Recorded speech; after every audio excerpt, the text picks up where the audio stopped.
ሰላም ጤና ይስጥልኝ የተወደዳችሁ አድማጭ ተመልካቾቻችን፣ ይህ የመዓዛ እንግዳ የተሰኘው ፕሮግራማችን ነው። እንግዲህ እንግዶችን ጋብዘን በወቅታዊ ጉዳዮች ላይ ውይይት የምናደርግበት ፕሮግራም ነው። ለዛሬ እንግዳ ጋብዣለሁ። እንግዳዬ መልአከ ገነት ቀሲስ ዲበኩሉ በላይ ናቸው።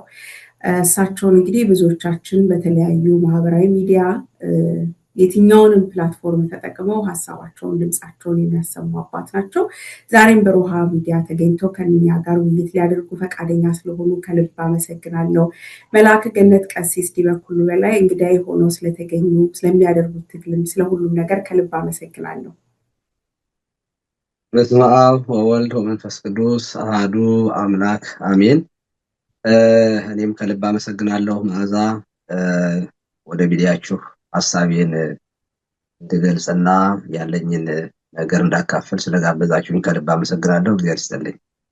በጣም አመሰግናለሁ። እኔም እንግዲህ አባንደው ሀሳቦችንና ወቅታዊ ጉዳዮችን ከማንሳቴ በፊት በኢትዮጵያ ኦርቶዶክስ ቤተክርስቲያን አባቶች ዘንድ ብዙ ባልተለመደ ሁኔታ እርስዎ እንግዲህ መንግስትንም የሚተች የትኛውንም ሀሳብ በተገኘው መድረክ ሁሉ ከቲክቶክ ፕላትፎርም እስከ ዩቲዩብ ከዩቲዩብ ኢቭን የአዳራሽ መድረኮች ላይ ጭምር ተገኝተው ሀሳቦትን ፊት ለፊት ይሰነዝራሉ። በተገኙበት መድረክ ላይ ብዙ መነቃቃትን ይፈጥራሉ እና እንደው ለዚህ መነሻ የሆኑት ምንድነው? ምክንያቱ ምንድነው? በብዙዎች ዘንድ የተለመደ ስላልሆነ ነው ከዚህ ጥያቄ መጀመር የፈለኩት። እሺ፣ በድጋሚ ከልብ አመሰግናለሁ መዓዛ። ወደ ጠየቅሽኝ ጥያቄ ከማለፌ በፊት በምስጋና ልጀምር።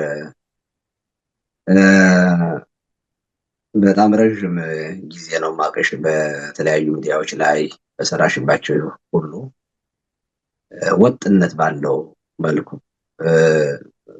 ከፍ ማለትና ዝቅ ማለት በአንዳንዶቹ ላይ አይተናልና በጣም በጽኑ አቋምሽና ቁርጠኝነትሽ ለሀገር ለሕዝብ የታገልሽ ደግሞ ከድሆችም ጋር በተለያዩ ሀገሮች እየዞርሽ ዶክመንተሪዎችም ጭምር በመስራት ላደረግሽው አስተዋጽኦ በእግዚአብሔር ስም ከልብ ላመሰግንሽ እወዳለሁ። እግዚአብሔር ዘመንሽን ይባርክ። እንዳንቺ ያሉ ወጣት ብሩህ አእምሮ ያላቸው የመንግስት የመሳሪያ እሳት በሚተፋበትና በሚዘንብበት ሀገር ላይ ያንቺም ካንቺም ጋር አብረው ሲታገሉ የነበሩ ሰዎች ዛሬ እስር ቤት ናቸው ያሉት። ያንን ሁሉ እያየሽ እስራትንም ጭምር በመጋፈጥ ላደረግሽው አስተዋጽኦ ከልብ አመሰግናለሁኝ። ሚዲያችሁንም እግዚአብሔር ያሳድግ። ከምንም በላይ የታገልሽለት ዓላማ ስኬታማ ውጤታማ ሆኖ አገራችን ሰላም ሆና አንድነት ህብረት ኖሯት የምናይበት የታገልሽለት ትግል ፍሬ አፍርቶ ለማየት ያብቃሽ በማለት መጀመር ፈልጋለሁኝ። ወደ ጥያቄሽ ስመጣ ባልተለመደ መልኩ የምትል ቃል ተጠቅመሻልና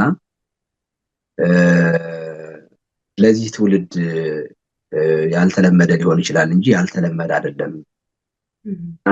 ስለ ሀገር ስለ ህዝብ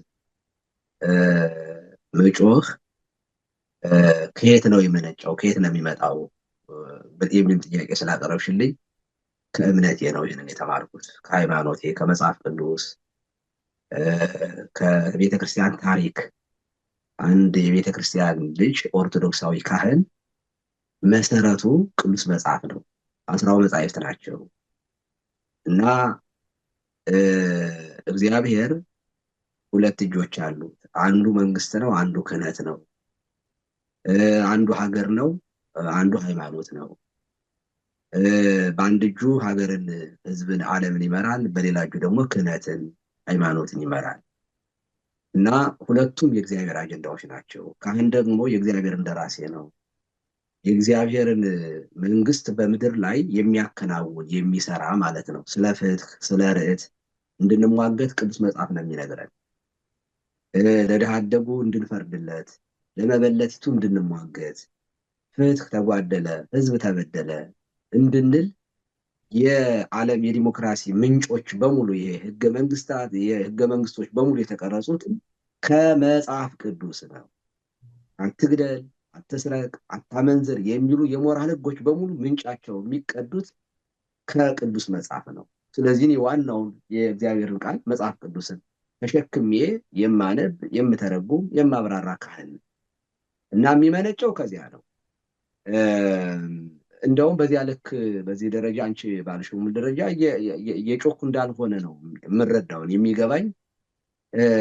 በጣም ቤቴ ውስጥ ተከብቤ በጣም በትንሽ ኤሪያ ውስጥ እያገለገልኩ እንደሆነ እንጂ መጮህ በሚገባኝ ልክ በተለይ ሀገራችን እንደዚህ ኪዮስ ውስጥ በገባችበት ጊዜ እንደ ቤተክርስቲያን በምንፈተንበት ጊዜ ያን ያክል ታግያለሁ ብዬ ራሱ አላምንም። ግን እንዳልሽው ባልተለመደ ሁኔታ በዚህ ዘመን ላይ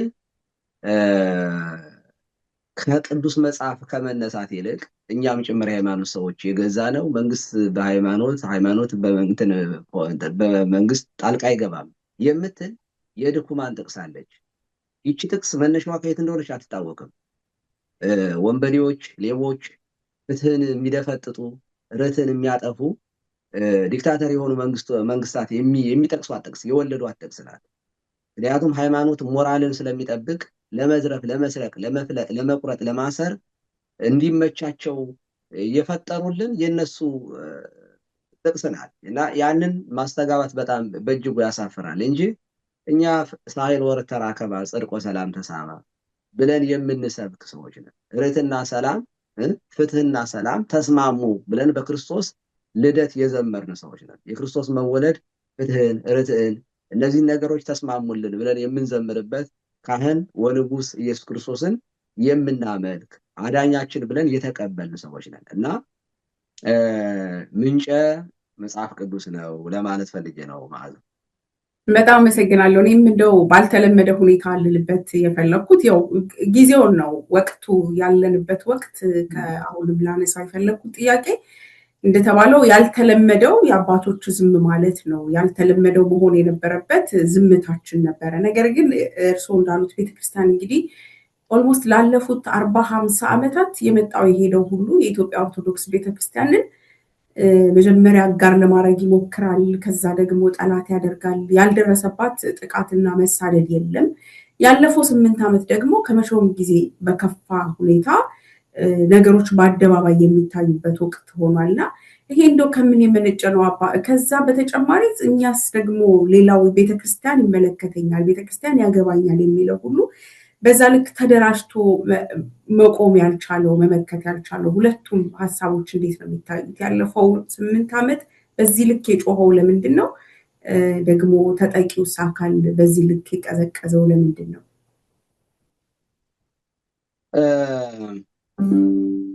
ይሄ ጥያቄሽ በሁለት መንገድ ብናየው ጥሩ ነው። በሃይማኖት አይን ስንመለከተው መጀመሪያ ኢትዮጵያ ስሪቷ በራሷ ሕገ እግዚአብሔርን ጠብቃ የኖረች አገር ናት። ኢትዮጵያ በሕገ ልቦና፣ በሕገ ኦሪት፣ በሕገ ወንጌል በእነዚህም መጽሐፍ ቅዱስ የሚያውቃት እንደሆነ ቅዱስ መጽሐፍ ይነግረናል። በሕገ ልቦና በነበረበት ጊዜ እስከ ሙሴ በነበረው ከአዳም እስከ ሙሴ በነበረው ታሪክ ውስጥ ተጠቅሳ በመልካም ነገር እናያታለን። ከሙሴ እስከ ክርስቶስ ደግሞ በሕገ ኦሪትም እንዲሁ አለች፣ በሕገ ወንጌልም። ስለዚህ እነዚህ መሰረቶቿ ከእግዚአብሔር የሚመነጩ የእግዚአብሔርን ፈጣሪነት፣ አምላክነት ከአምላክነቱ የሚመነጩ ሕግጋትን ይዛ የኖረች ሀገር እንደመሆኗ መጠን እንግዲህ ጠላት ዲያብሎስ ከእግዚአብሔር ተቃራኒ ዲያብሎስ ነው። ስለዚህ ምድሪቱን አሁን ወደኛ ዘመን ስናመጣው ለምን የተለየ ነገር ተፈጠረ የሚለውን በኋላ እንመለከተዋለን። ግን በዘመናት ውስጥ እንደ ሀገራችን ስትፈተን፣ እንደ ቤተክርስቲያንም ስትፈተን ነው እዚህ የደረሰችው። አሁን ወዳለንበት ጊዜ ስንመጣ ግን ባልተለመደ መንገድ የምናያቸው አዳዲስ ነገሮች አሉ። ያልተለመዱ ነገሮች ናቸው ወይ? ያልተለመዱም ናቸው፣ የተለመዱም ናቸው። ያልተለመዱ ናቸው። ለምሳሌ በሀገር ደረጃ እንደ ሀገርም ያው ቤተክርስቲያን ነገስታትን ቀብታ ስታነግስ የነበረች ቤተክርስቲያን ናት። የኢትዮጵያ ኦርቶዶክስ ተዋሕዶ ቤተክርስቲያን እስልምናን ከመካ መዲና የመሐመድ ቤተሰቦች ተሰደው ወደ አክሱም ሲመጡ ንጉሥ አርማህ ተቀብሎ ሰው በእምነቱ ምክንያት መሰደድ መገደል የለበትም እና ሰው እምነታችን ክርስትናችን የሚመነጨው የሚወደኝ ይከተለኝ ከሚል የመጽሐፍ ቅዱስ ቃል ነው። ጌታችን ነው ይሄን ያለው። ሰው እምነቱን ወዶና ፈቅዶ ነው መከተል ያለበት። ስለዚህ ይሄንን መጽሐፍ ቅዱስ ምንጭ የያዙ ነገስታት ሰዎች በእምነታቸው ምክንያት መገደል አለባቸው ብለው ስለማያምኑ ቤተክርስቲያንም እንደዚያ ስላላስተማረቻቸው ተቀብላ ስታስተናግድ የነበረች ናት። ነገር ግን የይሁዲ እምነት የእስልምና እምነት ትልልቅ እምነቶች የሚባሉት እነዚህ ሁሉ ኢትዮጵያ ውስጥ ሰርቫይቭ አድርገዋል እና በይሁዲት ጉዲት ጊዜ ወደ 40 ዘመን ነው ቤተክርስቲያን መከራ የተቀበለችው፣ እንደ ሀገርም ጭምር ነው። ከሀገር ክርስቲያኖች ተሰደዋል፣ ተፈናቅለዋል። በኋላም ደግሞ በግራኝ አህመድ አማካኝነት ካህናት ታርደዋል። በጣም በሺ የሚቆጠር ካህናት፣ የደብረ ሊባኖስ ካህናት፣ ሌሎችም ፈተናዎች ነበሩባት። እኔ ይሄ ዘመን ያኛው አይነት ዘመን ነው አሁን እያጠናሁት ያለሁት። ቆም ብዬ እውነት ለመናገር አንዳንድ ነገሮች በግብታዊ ነገሮች የምንናገራቸው ነገሮች በስሜት የምንናገራቸው ነገሮች ነበሩ። አሁን ግን አይ ቲንክ እንደ ሰው ራሳችንን መጠየቅ ያለብን ይመስለኛል። በኋላ በደንብ እናነሳዋለን እንጂ ምን ሆነን ነው የሚል ጥያቄ ያለኝ፣ ታመናል የሚል ጥያቄ አለኝ። እንደ ሰው ራሱ እንደ ባለ አእምሮ እያሰብን ነው ወይ ሰው ነን ወይ የሚለው በደንብ መጣናት አለበት ማለት ነው። ስለዚህ እኔ ይሄንን ዘመን ሳነጻጽረው የማየው የሆነ ጃንሆይ መጥተው እንደሄዱት ደርግ መጥቶ እንደሄደ ኢህአዴግ መጥቶ እንደሄደ አይነት አድርጌ አልወስደው። ሲሪየስሊ በጣም እያጠናሁት ያለሁት ነገር አሁን በዚህ በ8 ዓመት እየሆነ ያለው ነገር ቤተክርስቲያን በወዲት ጉዲት በግራኝ አህመድ እንደተፈተነች በአብይ አህመድ እየተፈተነች ያለችበት ነው። ይሄ ከየትኛውም ስርዓተ መንግስት ጋራ የምናነጻጽረው ነው ብዬ ነው ያላምን። እኔ መሞገቻ አለኝ። እንደው በደንብ ከጠየቅሽኝ ይህንን መመለስ እችላለሁ። ይሄ ዘመን በተለየ ሁኔታ በዚህ ዘመን ለምንድን ነው እንደዚህ ያለ እየተፈጸመ ያልነው? የተለየ የሚሆንበት ከሌሎቹ ከደርግ አሁን የደርግን ስራ ስንመለከተው ዲሞክራሲ አልነበረም።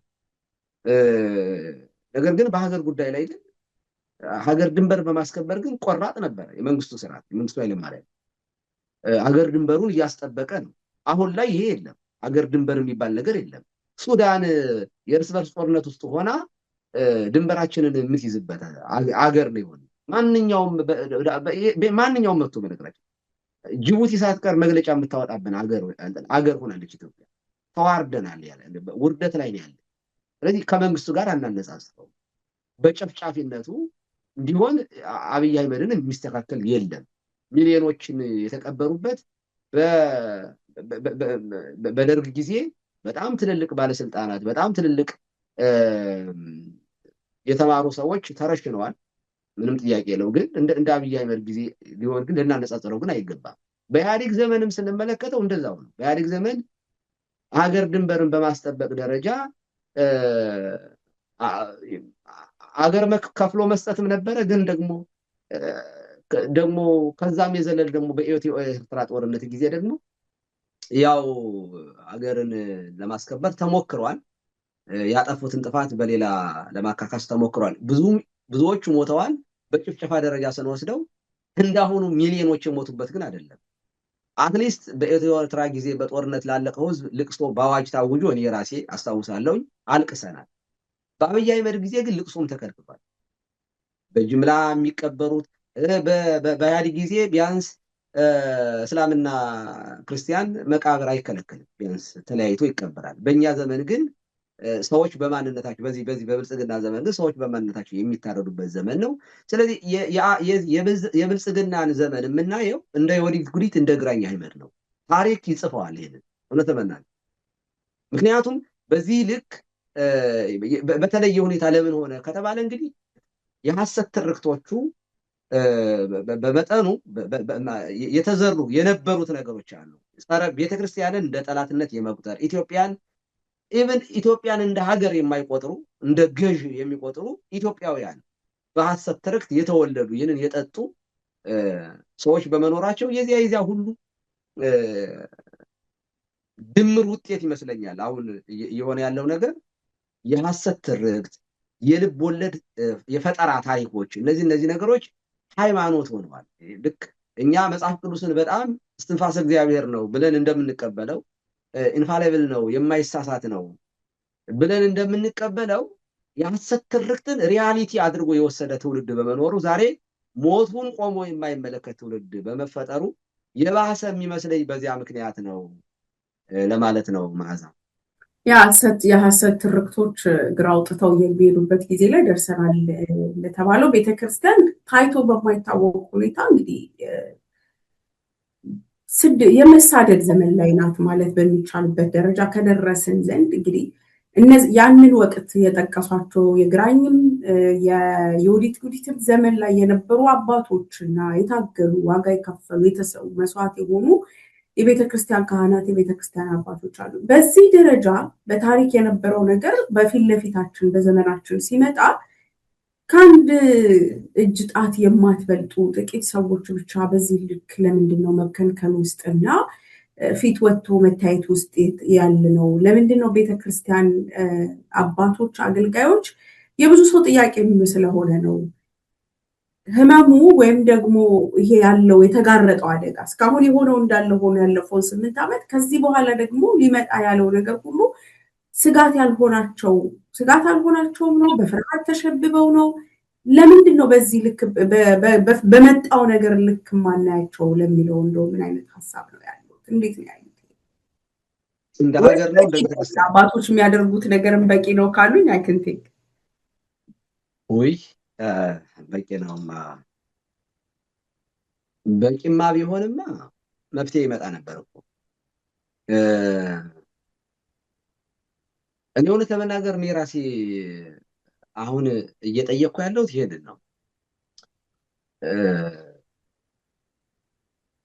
ማለት በዚህ ደረጃ ሀገር ኪዮስ ውስጥ ስትገባ ምስቅልቅልቅል ያለ ህይወት ውስጥ ስንገባ ዝም ማለት ይቻላል ወይ? በነገራችን ላይ ቤተክርስቲያን አባቶችን የምታያቸው እንደረኛ ነው። ጠባቂ እረኞች ናቸው አባቶች። እረኛ ካለ በግ አለ ማለት ነው፣ የሚጠበቅ አለ። የምንጠብቀው በጎችን ነው። በጎች የተባሉት ምዕመናን ናቸው። ምዕመናንን የማይጠብቅ እረኛ ያንቀላፋ እረኛ፣ የሞተ እረኛ ነው። በመጽሐፍ ቅዱስ ቋንቋ ደግሞ ምንደኛ ይባላል፣ ቅጥረኛ ይባላል። ምንደኛ የሚባለው በጎችን እንዲያሰማራለት የተቀጠረ ማለት ነው። ተቀጣሪ ነው፣ ልጅ አይደለም። ተቀጣሪ ነው፣ ደሞዝ አለው። በጎቹ የሱ አይደሉም፣ የጌታው ናቸው። ስለዚህ ከተመቸው ደሞዙን እየተቀበለ እየበላ እየጠጣ በጎቹን ይጠብቃል። ከተመቸው ነው። ተኩላ ከመጣና በጎቹን ሊበላ የሚፈልግ አውሬ ከመጣ ግን ይሸሻል፣ አይጋፈጥም። ለምን? በጎቹ የሱ አይደሉም። ከደሞዙ በላይ ያስከፍለኛል ብሎ ነው የሚያስበው። ጌታውም ጌታው እንጂ አባቱ አይደለም። ስለዚህ የቅጥረኛ ጠባቂ፣ የተቀጠረ ጠባቂ፣ ምንደኛ የሆነ ጠባቂ ተኩላ ሲመጣ በጎቹን ትቶ ነው የሚሸሸው። እውነተኛ እረኛ ግን የሚባለው የበጎቹን አንደኛ እውነተኛ እረኛ የአባቶችን በጎች የሚጠብቅ ነው፣ ልጅ ነው፣ የበጎቹም ወራሽ ነው ማለት በበጎቹ ላይ የተሾመ ነው። የኔ ናቸው የአባቴ ናቸው ብሎ ነው የሚጠብቀው። ስለዚህ የበጎቹ ጠላት ሲመጣ ራሱን ስለ በጎቹ ይሰጣል። ወንወላዊ አባግዕ ሰይሜጡ ነፍሶ በእንተ አባግዕ። እውነተኛ ቸር ጠባቂ ለበጎቹ ነፍሱን ያኖራል ነው የሚለው ዮሐንስ ወንጌል ምዕራፍ 10 ላይ። ስለዚህ ዝምታችን የሚመነጨው ከምንድን ነው ከተባለ ዓላማን ከመሳት ነው። የተጠራንበትን ዓላማ ከመሳት የተነሳ ነው።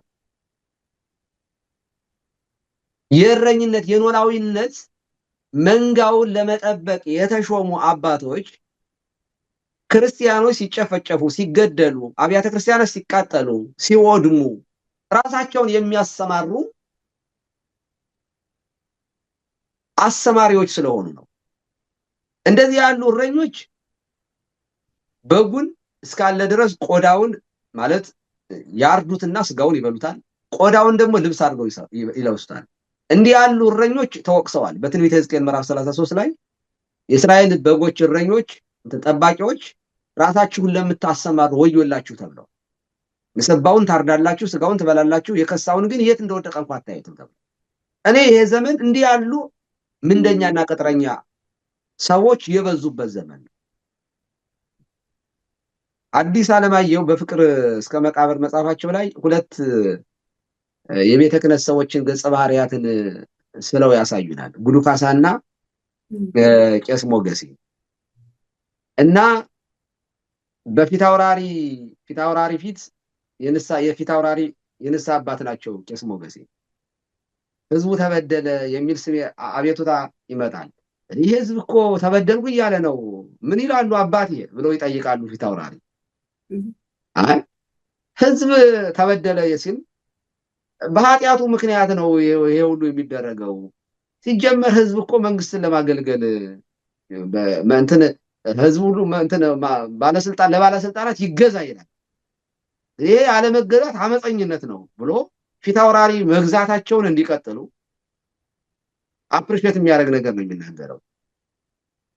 ድሃው ተበደልን ተሰቃየን እያለ ነው ምን ይላሉ ሲባሉ ደግሞ ድሮም እኮ ድሃ የተፈጠረው ሀብታም ለማገልገል ነው ብለው የሚመልሱ ናቸው። እንዲህ ያሉ በቤተ መንግስቱ የወደቀላቸውን ፍርፋሪ እየበሉ ፊት አውራሪንም ወደ ሞት የወሰዱ ናቸው። በተለይ ደግሞ ለሰብለ ወንጌልና ማነው ለበዛብህ ስደት የሌለ እንትን እየሰጡ ማለት ነው። የሌለ ነገር እየሰጡ ትውልድ እንዳይቀጥል፣ ዘር እንዳይቀጥል፣ ትዳር እንዳይኖር ያደረጉ ናቸው። በአንጻሩ ጉዱ ካሳ ሪያሊቲን ይናገር የነበረ እንደ እብድ የሚቆጠር ጉድ የተባለ ነው። እኔ ይሄ እንደው ስለ አንድ ልብ ወለድ መጽሐፍ እያወራሁ እንዳልሆነ ግልጽ ነው። የገሃዱ ዓለም ነጸብራቅ ነው የተጻፈበት እንጂ ሪያሊቲ ነው። ሰዎቹ እነዚህ የሚባሉ ሰዎች ነበሩ ማለት ሳይሆን እነዚህን ሰዎች የሚወክሉ ሰዎች ነበሩ በዘመኑ። ያንን ስርዓት ነው በልብ ወለድ በዚህ ዘመን እንደዚህ ያሉ ጉዱ ካሳዎችና ቄስ ሞገሴዎች ያሉበት ዘመን ነው። ቤተ መንግስት ሄደው ሰው ተሞተ ተገደለ እየተባለ አብይ እግዚአብሔር ዋብይ ያሉ ኃይሉ ዋልቦ ሁልቁ እያሉ ወረብ የሚያቀርቡ ቄሶችን ተመክተናል። በእውነት በጣም የሚያሳፍሩ ማለት ነው። እነዚህን እንደ ቄስ ሞገስ የምናያቸው ናቸው። የቤተ መንግስት ፍርፋሪ የሚለቅሙ ከእግዚአብሔር መንግስት የተባረሩ ናቸው። መስቀል የጨበጡ ሻሽ የጠመጠሙ ናቸው። ግን ሪያሊቲው እንደዚህ አይደለም። በሃይማኖት ካባ ደባ የሚፈጽሙ ናቸው። በአንጻሩ ግን በዚህ ዘመን ስለ አለው ሪያሊቲ ማውራት እኔ የደረሰብኝን ያሳለፉትን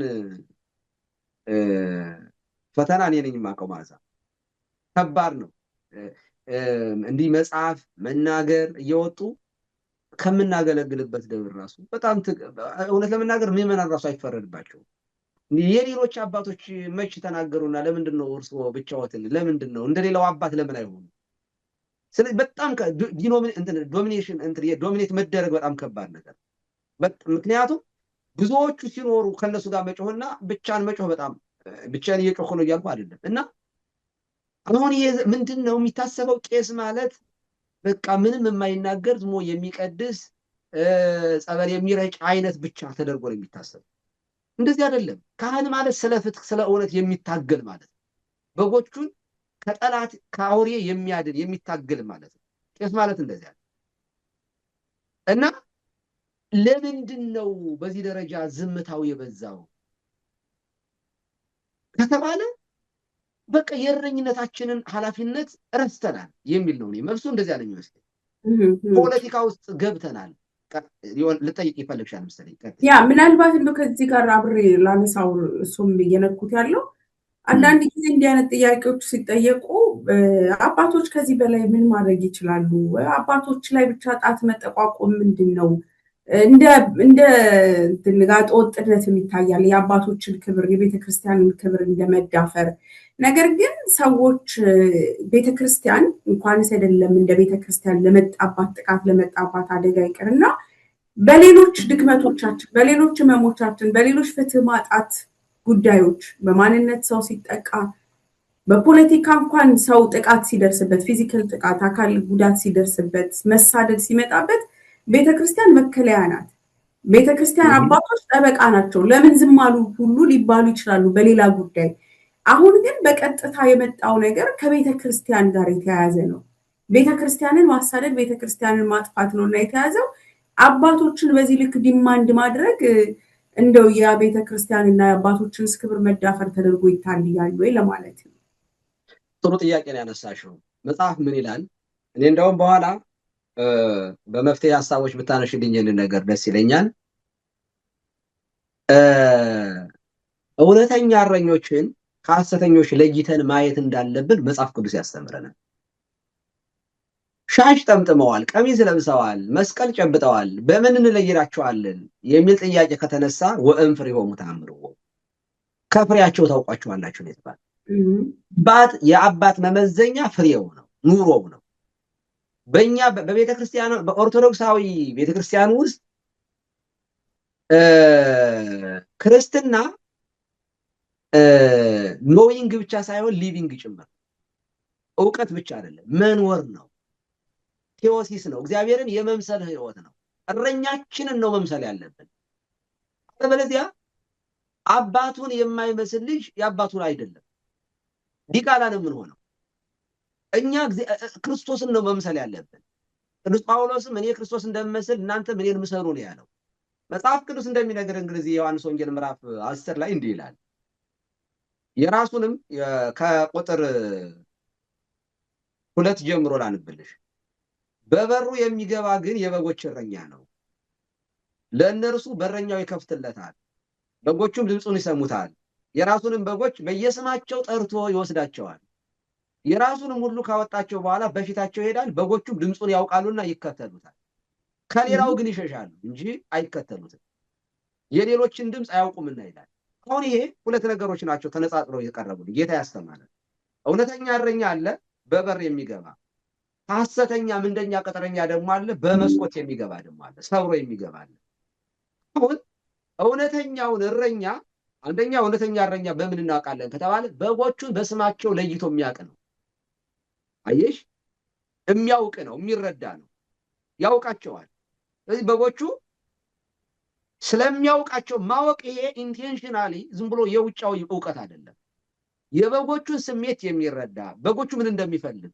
ለምሳሌ አንድ በግ እረኛ ቅጠል የሚያስፈልግ ከሆነ ሳር የሚያስፈልጋቸው ከሆነ ለበጎቹ ሳር ያቀርብላቸዋል።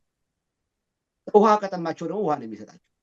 ምክንያቱም የበጎቹን ስሜት ወይንም ረሃብ ያዳምጣል። ልክ አንድ እረኛም በጎቹን ያውቃቸዋል ሲባል ውጫዊ እውቀት ብቻ አይደለም፣ ውስጣዊ እውቀት ጭምር። የሚፈልጉትን ነገር ተረድቶ በለመለመው መስክ ማሰማራት ነው። ለበጎቹ የሚራራ ነው። በጎቹ በጠላት እንዳይበሉ፣ በተኩላ እንዳይበሉ፣ በጠላት እንዳይሰበሩ የሚጠብቅ ማለት ነው። ይሄንን ምዕመናን መዓዛ ይህንን የማወቅ ግዴታ አለበት። እረኛዋዬ ማን ነው? ጠባቄ ማን ነው ብላ እውነተኛ እረኛ ከሆነ ድምፁን የመስማት ግዴታ አለባት መዓዛ። እና ማንኛውም ሰው አንድ ምዕመን እውነተኛ እረኛ ካልሆነስ ነው ሽሹ ነው የሚለው። የመሸሽ መብት አይደለም። ለምን ተነኩ አይደለም፣ ለምን ተነኩ፣ ለምን ዝም አሉ ምናምን።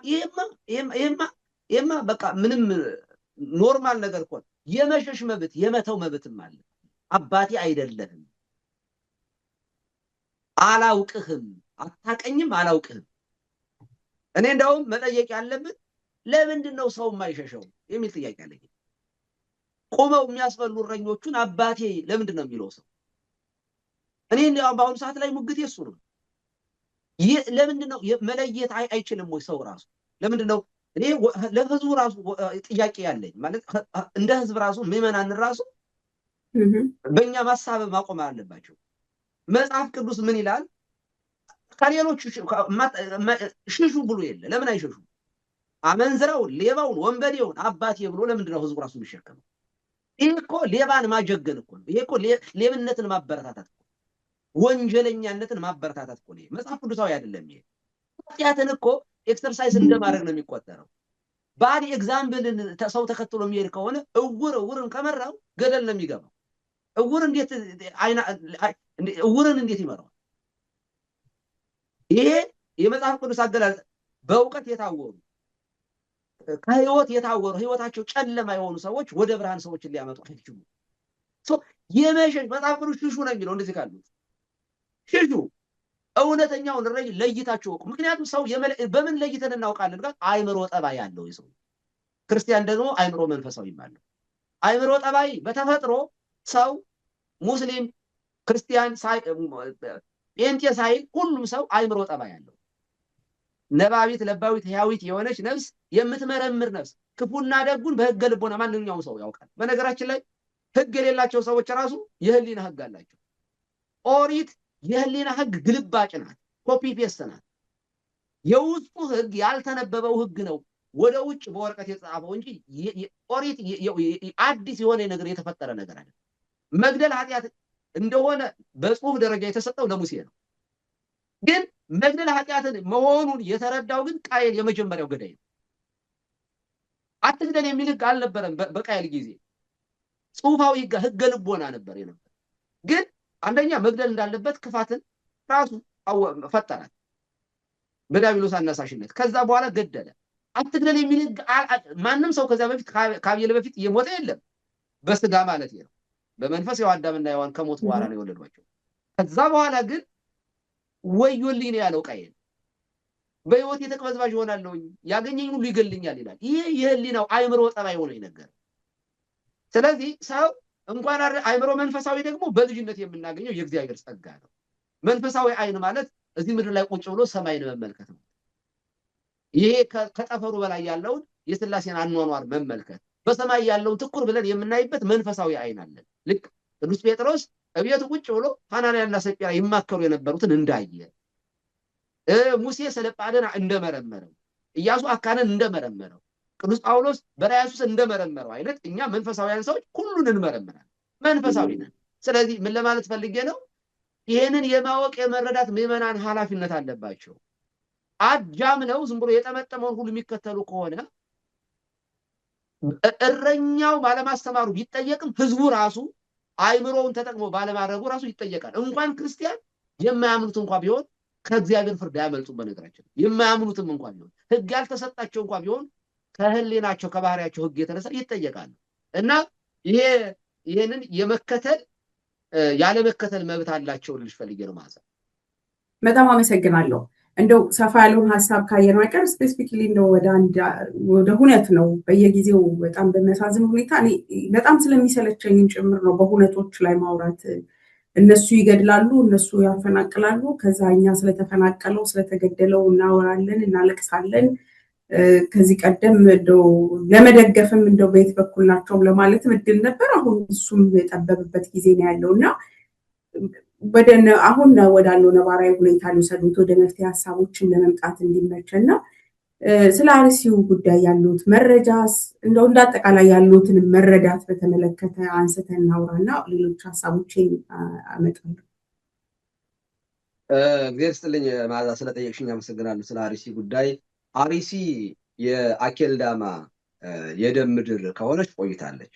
ይሄ ያሁኑ የመጀመሪያውም አይደለም የመጨረሻውም የሚሆን አይመስለኝም። በዚህ ዝምታችን ከቀጠልን የሚቀጥል ነገር ነው። ሌላ አርሲዎች ይወለዳሉ። የሞት ከተሞች የአኬልዳማ የሆኑ አካባቢዎች ከዚህ ቀደም ነበሩ። አሁን ተረኛዋ መከረኛዋ አርሲ ናት።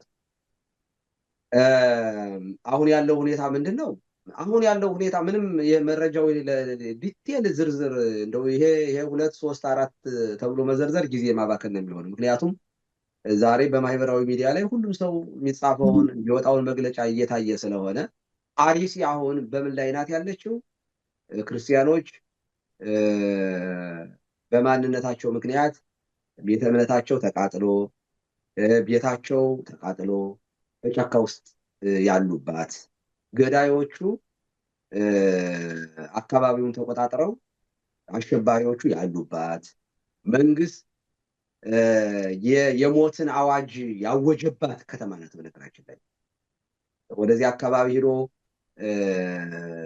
ጠቅላይ ሚኒስትር አብይ አህመድ እኮ እኛ ዘንዶ ነን፣ እንሰብራለን፣ እናጠፋለን ሲልባት የነበረች፣ በኦሮምኛ ሲናገርባት የነበረች አካባቢ ናት። ከዚያ የሚመነጭ ነው። ከቤተ መንግስቱ ሞት ከዚያ ነው የሚቀዳው። ጠቅላይ ሚኒስትሩ ነው የሞት ሁሉ ምንጩ፣ የሁሉም ነገር ምንጭ ጠቅላይ ሚኒስትሩ ናቸው። መሪው ነው ተጠያቂ የሚሆነው። መሪ ባለበት ሀገር ላይ፣ መንግስት ባለበት ሀገር ላይ ስለ ሽፍታ ስለ ገዳይ ምናምን ለይቶ መናገር ይሄ ማይሆን ነገር።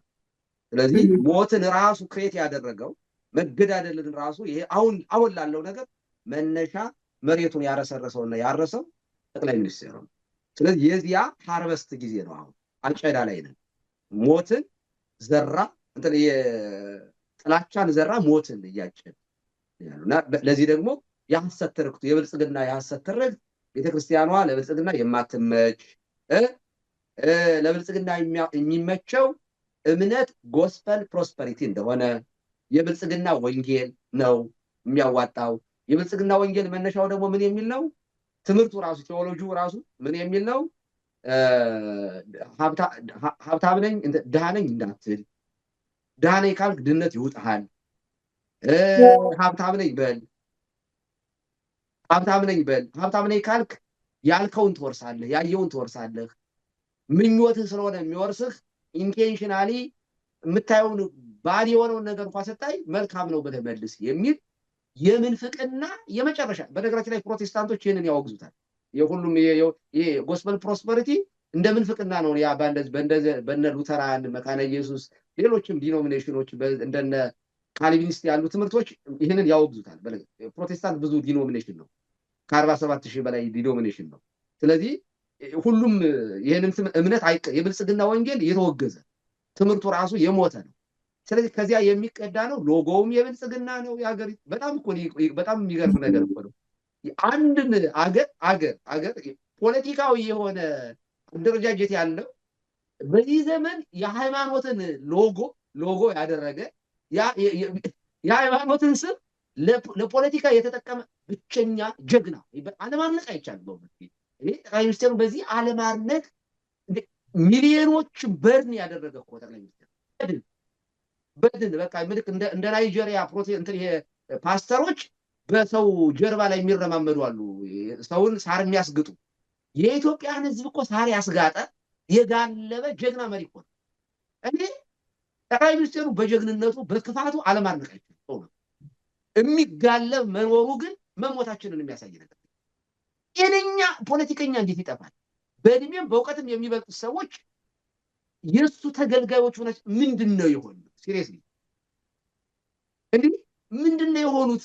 በጣም የሚገርም ነገር እኮ ነው የምታየው። እና ይሄ የጠቅላይ ሚኒስቴሩ የጥላቻ ዘር ውጤት ሞት ነው። ስለዚህ አርሲ ብልጽግና ሀሳቡን እያሳካባት ያለች ናት። ይቺ ለብልጽግና ማትመች ተብላ በማኒፌስቶዋ የተፈረጀች ቤተክርስቲያን እያጠራት ነው ያለው። ክርስቲያኑ እያስገደል ነው። በመግለጫ ደግሞ ዲና እያደረጋል ማለት ነው።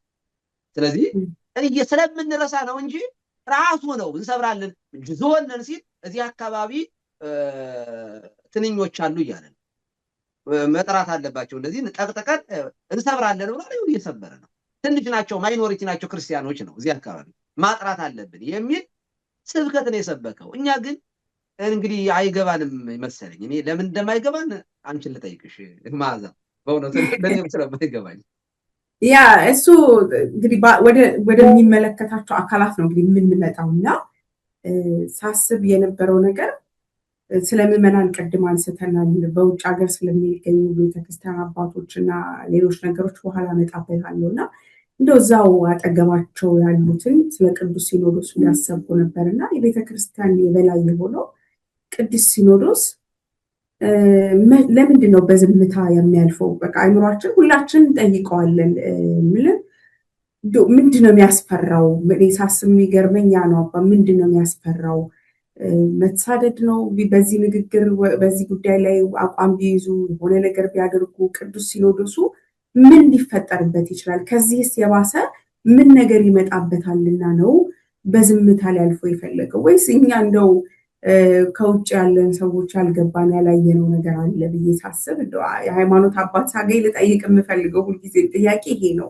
ምንድነው እኛ ገብቶን በዚህ ደረጃ የምንሰከሰክበትን ህዝብ ሁሉ የሚሰከሰክበት ጉዳይ በቅዱስ ሲኖዶስ ደረጃ ትኩረት ያላገኘው እንደ ጆሮ ሰሚ ያላገኘው አይናቸው ያላረፈበት ለምንድን ነው ብዬ አስባለሁ። ጥሩ ጥያቄ ነው። በማስተዋል መመለስ እንዳለብኝ አስባለሁ። ግን በማስተዋል ሲባል እውነት እንዲናይ በማድረግ አይደለም። ሲኖዶሳችን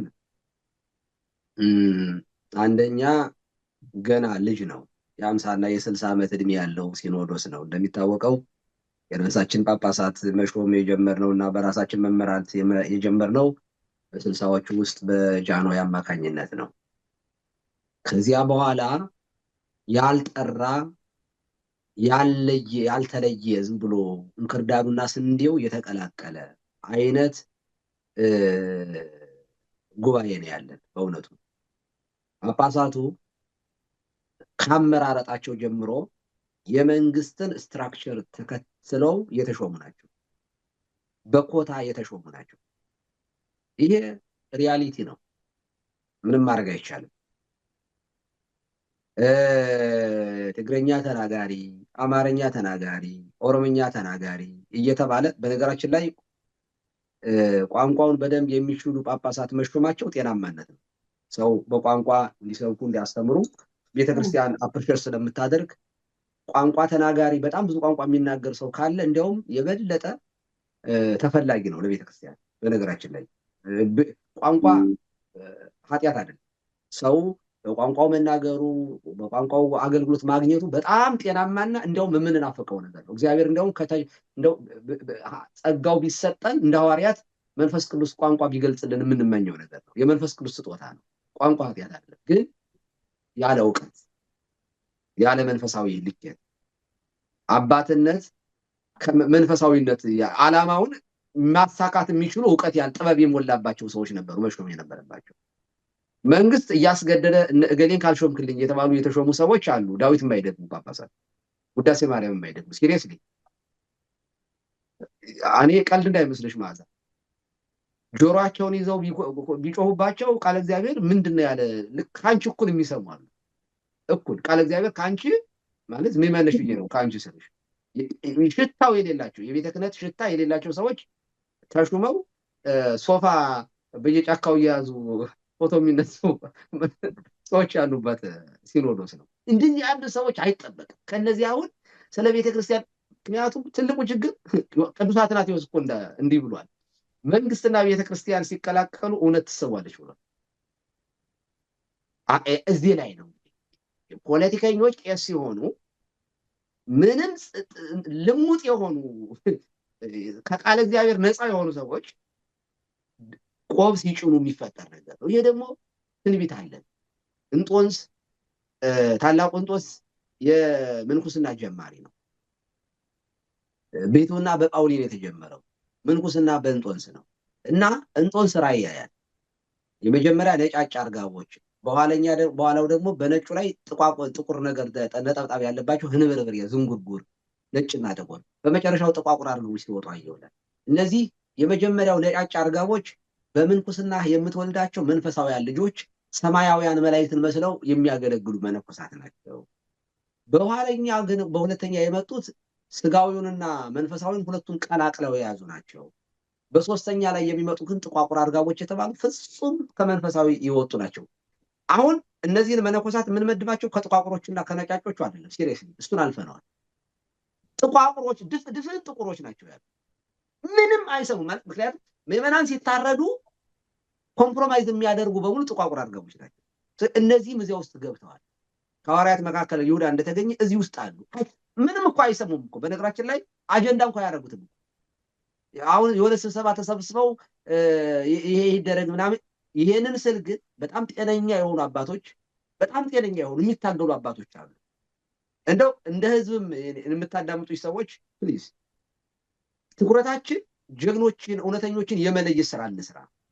ጉልበት መስጠት ያለብን አቅም መስጠት ያለብን ጤናማ ለሆኑት አባቶች። አሁን ጤናማ የሆኑትን እየረሳን የሞቱትን ሰዎች የምናጀግን ከሆነ ለነሱ ኃይል የምንሰጥ ከሆነ ያሰብነው ነው የሚወርሰን። አሁን ትልቁ ችግር እውነተኞቹ አባቶችን ሲታሰሩ ድምፅ አንሆንም፣ የሆነ ችግር ሲደርስባቸው ጸጥ እንላለን። እኛ በቃ ኔጌቲቭ ላይ ብቻ የሞቱት ሰዎች ላይ ብቻ ትኩረት የምናደርግ ከሆነ እዚህ ጋር ነው የጎስፐል ፕሮስፐሪቲ የሚሰራው፣ እዚህ ላይ ነው እውነት ለመናገር። ስለዚህ አሿሿሙ አመጣጣችን የጠራ ባለመሆኑ መንፈሳዊ መስፈርቱ በመንፈሳዊነት በእውቀትና በመንፈሳዊነት ሰው ቤተክርስቲያን ይሾም አንድ አባት ይሾም ፍትሐ ነገሥታችን የሚለው መንፈሳዊ ህይወት ካለውና እውቀት ያለው ሰው ይሾም ነው። ትምህርት ያለው መንፈሳዊ ህይወት ያለው ይሾም፣ እውቀት ባይኖረው መንፈሳዊነት ካለው ይሾም ብለዋል ሰለስቱ ምዕት። ለምን ትምህርቱን ውሎ ያድሮ መንፈሳዊነቱ ካለው ትጋቱ ካለው ተቆርቋሪነቱ ካለው ጸጋ እግዚአብሔር ካለው ትምህርቱን ውሎ አድሮ ይማረዋል። ስለዚህ ስለሚማረው መንፈሳዊነት ያለው ሰው ከሆነ ይሾም ብለዋል እንደ አባ ሕርያቆስ። በአንጻሩ ደግሞ እውቀት ያለው ይሾም። እውቀት ያለው ሰው እውቀት ማለት መንፈሳዊ እውቀት ማለት ነገሮችን የሚመረምር ስለሆነ መንፈሳዊነቱን ባዶ እውቀት መጀመሪያ እግዚአብሔር መፍራት አይደለም ይመጣል አብሮ ይኖራል። እውቀቱም የለም መንፈሳዊትም የለም። የብሔር ኮታ ይዘው የገቡ እንደ ፓርላማ ውስጥ እንደገቡ ሰዎች ቆጠራቸው እና ይሄ በመሆኑ ነው ዛሬ ዝምታ የበዛው። ቅዱስ ዮሐንስ አፈወርቅ እንደ ይላል ዝምታ መቼም ቢሆን ጥበብ አይደለም። ዝም ማለት ጥበብ አይደለም። በተለይም እውነት መነገር ባለበት ጊዜ ዝም ማለት የክፋት ሁሉ ምንጭ ነው ይላል። እውነት መነገር ባለበት ሁሉ በክርስትና እምነታችን ኢየሱስ ጌታ ነው ብሎ በልብ ማመን በአፍ መመስከር ነው የሚያድነው። ጌትነቱን በልብ ያምኛለሁ በአፌ አልመሰክርም ቢል አንድ ሰው አይድንም። እንደ ይሁዳ ነው የሚሆነው። ምንም ትርጉም የለውም። ሰው ያመነውን እውነት መግለጥ መቻል አለብን። እውነት ደግሞ ክርስቶስ ነው። መፍራትም የለብንም።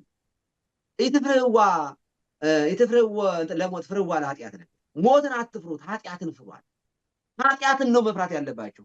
ስጋቸውንም ነፍሳቸውን ሁለቱን በሲኦል የሚያኖረውን አዋህዶ የሚያኖረውን የሚቀጣውን እንጂ ስጋቸውን የሚገሉትን አትፍሩ ተብሎ ራሳቸውን የሚያሰማሩ ሰዎች በመኖራቸው ዛሬ ለዚህ ሁሉ ምስክር። በነገራችን ላይ የሁሉ ቅድም ስናወራው የነበረው ነገር ደፋር አባቶች ቢኖሩ አይሞትም። ሲጀምር ደፋር ሰው አይሞትም።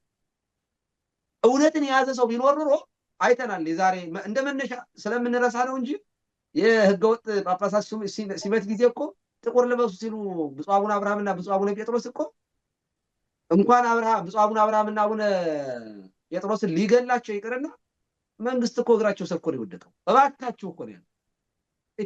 ደፋር ፈሪ አይጸድቅም ሲባል ስንትሽ ታውቂያለሽ? መዓዛ ፈሪ አይጸድቅም። የእውነት ይሄ የመጽሐፍ ቅዱሳዊ ነው። በነገራችን ላይ ፈሪ አይጸድቅም ማለት ምን ማለት ነው መሰለሽ? ፈሪ ከሆንሽ ክርስቶስን ካድ ስትባይ ልትከጅ ነው። ስለዚህ ፈሪ ከሆንሽ በኢየሱስ ስም አታስተምሩ ተባሉ። እዚህ ሐዋርያት ስራ ላይ ያለ ሐዋርያትን መጡና ገረፏቸው። ገርፈው ሁለተኛ በኢየሱስ ይረተኑ በቅድመ እግዚአብሔር ኪያክሙ እንስማ እስኩ ፍትው ለሊክሙ ምናረው ለሰው ይሄ ይሰንላል ነው እግዚአብሔር። እስኪ ራሳችሁ ፍረዱ። ከሰው ይልቅ ከእግዚአብሔር ይልቅ ለሰው ልንታዘዝ ይገባል። በእውነቱ እስኪ ራሳችሁ ፍረዱ። አይ ለሰው ከማርላት ለእግዚአብሔር ማርላት ይቀላል። በፍጹም በዚህ ስም ማስተማር በፍጹም አለማስተማር አንችልም ነው።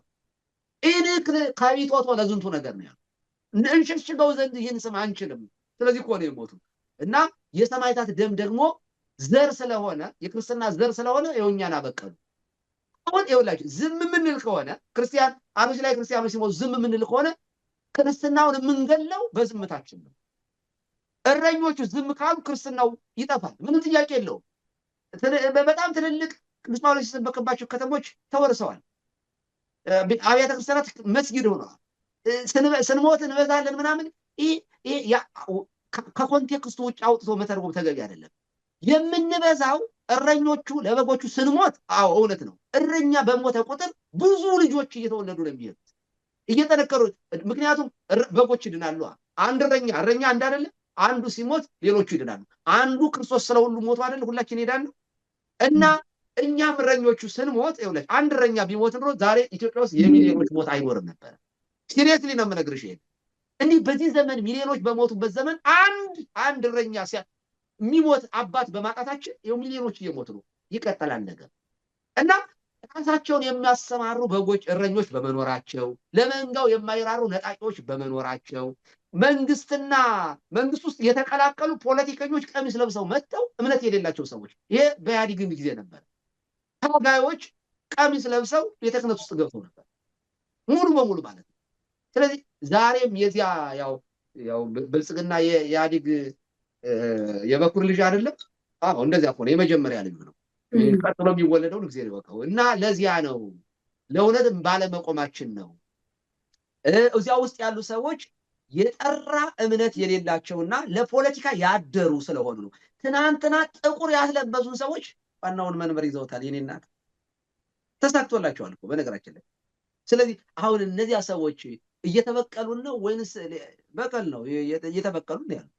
ሲሪየስሊ ሻሸመኔ ስትነድ የነበሩ አባቶች ሲያስነድዱ ሲያቃጥሉ ቤተክርስቲያኑ ሻሸመኔ ሚካኤል ሊቃጠል እኮ ስንት መከራ እኮ ልጆቹ ክርስቲያኖች እንዲሞቱ ያደረጉት ሰውዬ እኮ ዛሬ ያው ስልጣን ላይ ነች ያሉት። ስማቸውን መጥቀስ ይቅርብኝ ለቤተክርስቲያኗ ልልና ስል ማለት ነው። እንደው ያው በረኛው መምጣት መንጋው መበተን ስለሆነ ማለት ነው ነው። እንደዛ ግልጽ ነው። በእርግጥ ስም መጥራቱን በሚዲያም አስፈላጊም አይደለም። እውነት ለመናገር እኔ ይሄንን ሀሳብ ሳነሳ ኢትዮጵያ ስላለው የቅዱስ ሲኖዶስ ብቻ አይደለም። እሺ ደግሞ ኢትዮጵያ ያለው ቅድም የተናገሩት ነገር ነው። ምዕመናን አባቶችን ፕሮቴክት ያደርጋሉ፣ አባቶችም ምዕመናቸውን ፕሮቴክት ያደርጋሉ የሚለው አስተሳሰብ እስካለ ድረስ ጠላት ተበታትኖ አያገኘንም። ምዕመናንም ያለ እረኛቸው፣ አባቶችም ደግሞ ያለ ልጆቻቸው መገኘት በቃ ለጥቃት ተጋላጭነት ነው። ኦብቪየስሊ የምናየው ነገር እሱን ነው። እሺ ኢትዮጵያ ውስጥ ያለው ነገር ይሄ ነው ስንል ከሀገር ውጭ ስላላችሁት አባቶች ደግሞ ብዙ ጥያቄ ብዙ ሀሳብ ይነሳል። እውነት ከሀገር ውጭ ቢያንስ እንደው ከአፋኙ ስርዓት ውጭ ናቸው ያሉት። በቤተ ክርስቲያን ደግሞ አገልግሎት እውነት ለመናገር በየቦታው አገልግሎትን ይሰጣል። ብዙ የሚሰሩ ስራዎች አሉ። ብዙ ምዕመናኖች አሉ አምነው የሚከተሉ እውነት ለመናገር አባቶቻቸውና እውነት ያንን አስተባብሮ አገልግሎት እንደው ድምፅ ምንድነው ለውጥ ማምጣት ያልተቻለው? አንድ ምሳሌ ላንሳሎት እና አያይዘው እንዲያነሱት ነው። ከዚህ ቀደም በሰሜኑ ጦርነት ወቅት በ9 ጳጳሳት የሚመራ እንቅስቃሴ ነበር። ትልቅ እንቅስቃሴ ነበር። በዛ ጦርነት ወቅት ስለነበረው ጉዳይ ዲቴል መሄድ አልፈልግም፣ ግን እንቅስቃሴው እንዴት ይመራ እንደነበረ፣ እንዴት ስትራቴጂክ ሊሰራ እንደነበር፣ እንዴት ተጽዕኖ መፍጠር እንደተቻለ አስታውሳለሁ። አሁን ያ እንቅስቃሴ የለም። እውነት አሁን ያለው ስጋት ከባለፈው በጣም ቀላል ስለሆነ ነው። አሁን የደረሰው ጉዳት፣ አሁን ያለው መጨፍጨፍ፣ የአማራ ህዝብ እንደ ህዝብ የደረሰበት መሳደድ እየተደረገበት ያለው ቤተክርስቲያን እንደ ቤተክርስቲያን ምዕመናን እየሆኑት ያለው ነገር ያኔ ከሰሜኑ ጦርነት ከደረሰውና ሊደርስ ከነበረው ነገር የከፋ ስለነበር ነው ወይስ መንግስት ጎሽ ለው ስለነበር ነው የሚለው ነገር ትልቅ ጥያቄ ስለሚሆንብኝ እንዳጠቃላይ በዚህ ላይ ያሉትን ሀሳብ ቢሰጡኝ ደስ ይለኛል። ጥሩ፣ ይሄን ልመልስና ጥያቄ አለ ለአንቺ መጠይቅ ጥያቄ ተዘጋጅ። ለማንኛውም ምንድነው መሰለሽ እኔ ብቻ አይደለም ዛሬ የምጠየቀው፣ እውነት እኔም ጥያቄ አለኝ ህዝቡ ላይ። ከዚህ ቀደም በሰሜኑ ጦርነት ጊዜ እንደዚህ እንቅስቃሴ ወደ ነጩ ቤተመንግስት ምናምን እንደዚህ ያሉት ነገሮች ላይ የተደረገው እንቅስቃሴ በጣም የተቀናጀ በጣም የተደራጀ ነበረ እና ዛሬ የታለ ለሚለው በመሰረቱ ያን ጊዜ ያ የተደረገበት ምክንያት አንደኛ መንግስት በውጭ ሀገር የነበሩትን ብፁዓን አበው ሊቃነ ጳጳሳት ከሀገር ውስጡ ጋራ የማስታረቅ ስራ ወስዷል። በእርግጥ በፊትም እንዳንታረቅ ሲያደርገን የነበረው የኢህአዴግ መንግስት ነው ራሱ ነው። እየገባ ሽማግሌዎች ሲላኩ እያስፈራራ ምን እያለ እርቁ እንዳይመጣ ያደርግ የነበረው የኢህአዴግ ስርዓት ነው። በዚህኛው ፈቃደኝነቱን ቢያንስ አስታረቀ ማለት እንችላለን ባንልም እንዳንታረቅ የሚከለክል አልነበር እና ታረቅን። ለዚያ ክሬዲት ከዚህ ቀደም 27 ዓመት ህዝቡን ሲያሰቃይ የነበረው ስርዓት ተመልሶ ሊመጣ ነው፣ አሁንም ደግሞ ቤተክርስቲያኗን ይለያያል በሚል ለመንግስትም ጭምር ክሬዲት የተሰጠበት ነው። ያ ተረድተሽኛል? አዎ። ምክንያቱም የህወሓት ተመልሳ ልትመጣ ነው። ስለዚህ ተመልሳ የምትመጣ ከሆነ ደግሞ እኛም ሀገር ቤት ገብተን ነበረ፣ ትንሽ ቤተሰቦቻችን የተቀላቀልን ሰዎች ተመልሰን ልንወጣ ነው። ከመጣች ያው ገርፋ ነው የምታባረረን ነው። ስለዚህ ሳትገርፈን ቶሎ ብለን እንሯሯጥና እንጠብቅ ስለነበረ ሎጂካል ነው፣ ሎጂካል ይሰዳል። እውነት ለመናገር ከዚህ አንጻር ነው ያ እንቅስቃሴ የተደረገው። መንግስትም እኔ እንቅስቃሴውን ጀስቲፋይ ከማድረግና ከምናምን አኳያ ሳይሆን አሁን ለምን አላየነውም? አሁን ተጣላችሁ ታርቃችሁ የነበራችሁት አሁንስ ሊመጣ ያለው ነገር አላሰጋችሁም ወይ የሚለው ነው ጥያቄ። አይ እርቁማ እኔ አሁን ይሄንን አነሳሁት እንጂ ሲጀመር እርቁን መንግስት ለምን ፈለገው እኮ ለመንግስት እኮ ትልቅ ጥቅም እኮ ነው። አሁን እኮ ራሳችን ስናጠና እንደው አንድነቱ ባይኖር ይሻል ነበረ እያልን ያለ ነው። እውነት ለመናገር ለምንድን ነው በውጭ ሀገር ያለው እንቅስቃሴ ሙሉ በሙሉ የሞተው? አንድ ስለዚህ መንግስት አራዳ ነው ማለት ነው። በዚህ ጎበዝ ነው። ውጭ ሀገር ሆነው የሚቃወሙትን ሰብስብ አድርጎ ኮንቴነር ውስጥ ከተታቸው ማለት ነው። እንዳይናገሩ አፈናቸው። የታፈነ ፓትርያርክ ነው ያለው። በነገራችን ላይ ፓትርያርኩ ታፍነው ነው ያሉት። እኔ በኋላ ከምጠይቀው ጥያቄ አንዱ ይሄ ነው። አሁን ፓትርያርኩ እኮ ያሉ ነው የሚመስለን አይደለም? ታፍነዋል። መታፈን ማለት ድምፅን አለመስጠት፣ ስልጣንን አለመጠቀም ማለት ነው። መታፈን ማለት መታሰር ማለት ይሄ ነው። ይሄ ደግሞ የህሊና ጭምር እስራት ነው። በነገራችን የህሊና እስራት በነገራችን ላይ ከፊዚካል ከአካላዊ እስራት የህሊና እስራት ከባድ ነገር ህመም ነው። በጣም ለካንሰር፣ ለዲፕሬሽን፣ ለብዙ ነገሮች የሚዳርገው የህሊና እስራት። ሰውን የሚያሳብደው የህሊና እስራት እንጂ የስጋ እስራት ሰውን አያሳብድም፣ አይምሮ አያስትም። የስጋ መንፈስ ግን ታውቂያለሽ ሰውን ህያው የሚያደርግ የሚያንቀሳቀስ ነው። ከእግዚአብሔር ጋር የሚያገናኝ ነው። ልቡና መንፈስ የመንፈስ እስራት ውስጥ ናቸው ያሉት ቅዱስ አባታችን። እና ይሄ የሆነበት መንግስት ራሱ ይህንን ያመጣበት ምክንያት አንደኛው በነገራችን ላይ እንዲሞት የሆነው አባቶች ታርቀው ገቡ። ከዛ በኋላ ለሲኖዶስ ስብሰባ በሚቀጥለው ግንቦት ሲመጣ ወይንም ጥቅምት ሲመጣ እንዳልከለከል በሚል ፍርሃት ምን ነገር አሁን አይችሉም ማለት ነው።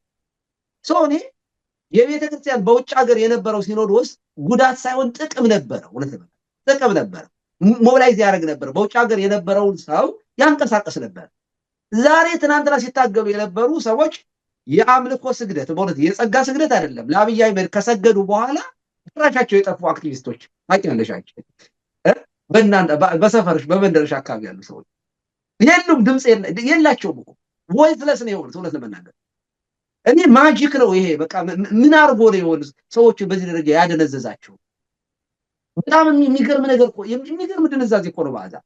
ስለዚህ ያ ነገር ያልመጣበት ምክንያት በቃ ኮንቴነር ውስጥ ገብተዋል፣ በጥቅማ ጥቅም በተለያየ መንገድ ታስረዋል። ስለዚህ እኔ አዲስ ሙቭመንት መፈጠር አለበት። በኋላ በሶሉሽን ብናነሳው ጥሩ የሚሆነው እኔ በነገራችን ላይ ሰዎቹ ምን ብለው ይጠይቁኛል፣ ምንጩ ምን ታመጣለህ የሚል ነገር አለ። እኔ እንደውም ይሄን ጥያቄ መልሼልሻለሁ ብዬ ልውሰደውና ወደ አንቺ ጥያቄ ልመለስ ነው። ብዙ ሰው እንዲህ ይላል፣ አባቶች ለምን ዝም አሉ? ለምንድነው ስለመንጋው የማይገዳቸው? ቀኝን ሲመቱ ግራን ስጥ እያሉ አደነዘዙን። የሃይማኖት አባቶች ናቸው እንዳንነሳ ያደረጉን የሚል ክስ እሰማለሁ። ጥያቄ መቼ ተነስታችሁ ከልክለናቸዋል? መቼ መሞት በቃን ብሎ ትውልዱ ተነስቶ ተረጋጉ ልጆቻችን ብለን አይተሽን ታውቂያለሽ?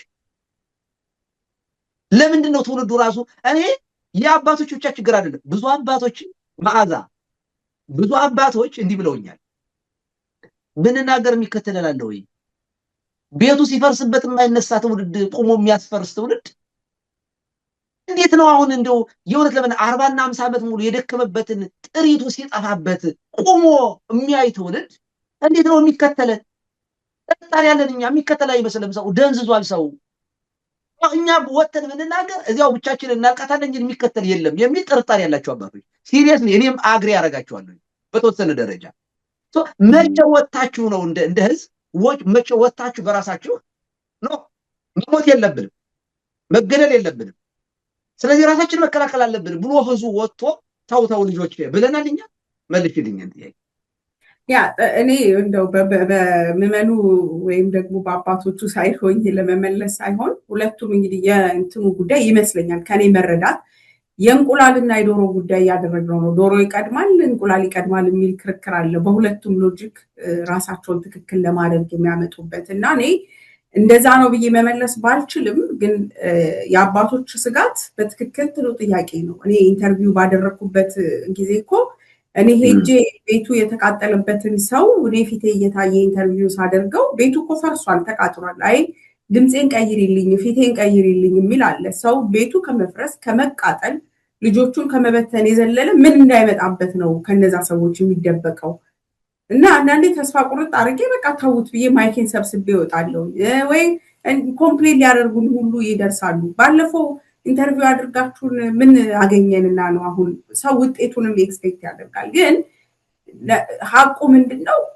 አባቶች መቅደም አለባቸው፣ የተሻሉ ናቸው ነው። በመንፈሳዊም በእውቀትም በምንም እነሱ ሊመሩት ይገባል ነው። አባቶች በጠየቁ ጊዜ ሲነሳ ሰውን አይተናል። ቅድም እርሶ ያነሱት ነገር አለ። ለምሳሌ የዚህ የጳጳሳቱ ጉዳይ ላይ አዲስ አበባ ነበርኩኝ። ወጣቱ፣ አዛውንቱ፣ እናቶች እኔ ቤተሰባችን ውስጥ ቤት አልቆይም የሰልፉ የተጠራ ቀን ቤተሰባቸው ውስጥ እኔ ቤት አልቆይም ተባብለው ህፃናቶችን ይዞ አንድ ሰው ለመቆየት እኔ ሳልወጣ ብሎ ለተጠራበት ቀን የሚጣላ ማህበረሰብ ነበር። ሁሉም ወጥቶ ለመሞት ዝግጁ ነበረ። የተባለውን ሁሉ ጥሪ ተቀብሏል፣ ከውጭ እስከ ሀገር ውስጥ። በአባቶች ሲመራ በመንፈሳዊ አባቶች ሲመራ ማንኛውም ጥያቄ አቅም ያገኛል ነው። እንደተባለው የወጡትን በሉ አቁሙ ያለ አባት እስካሁን ድረስ አልሰማንም። ግን ደግሞ ልክ ናቸው ብሎ ደግሞ ከጎናቸው የቆመም አላየንም። በጥቂቱ ሰዎች አይተናል።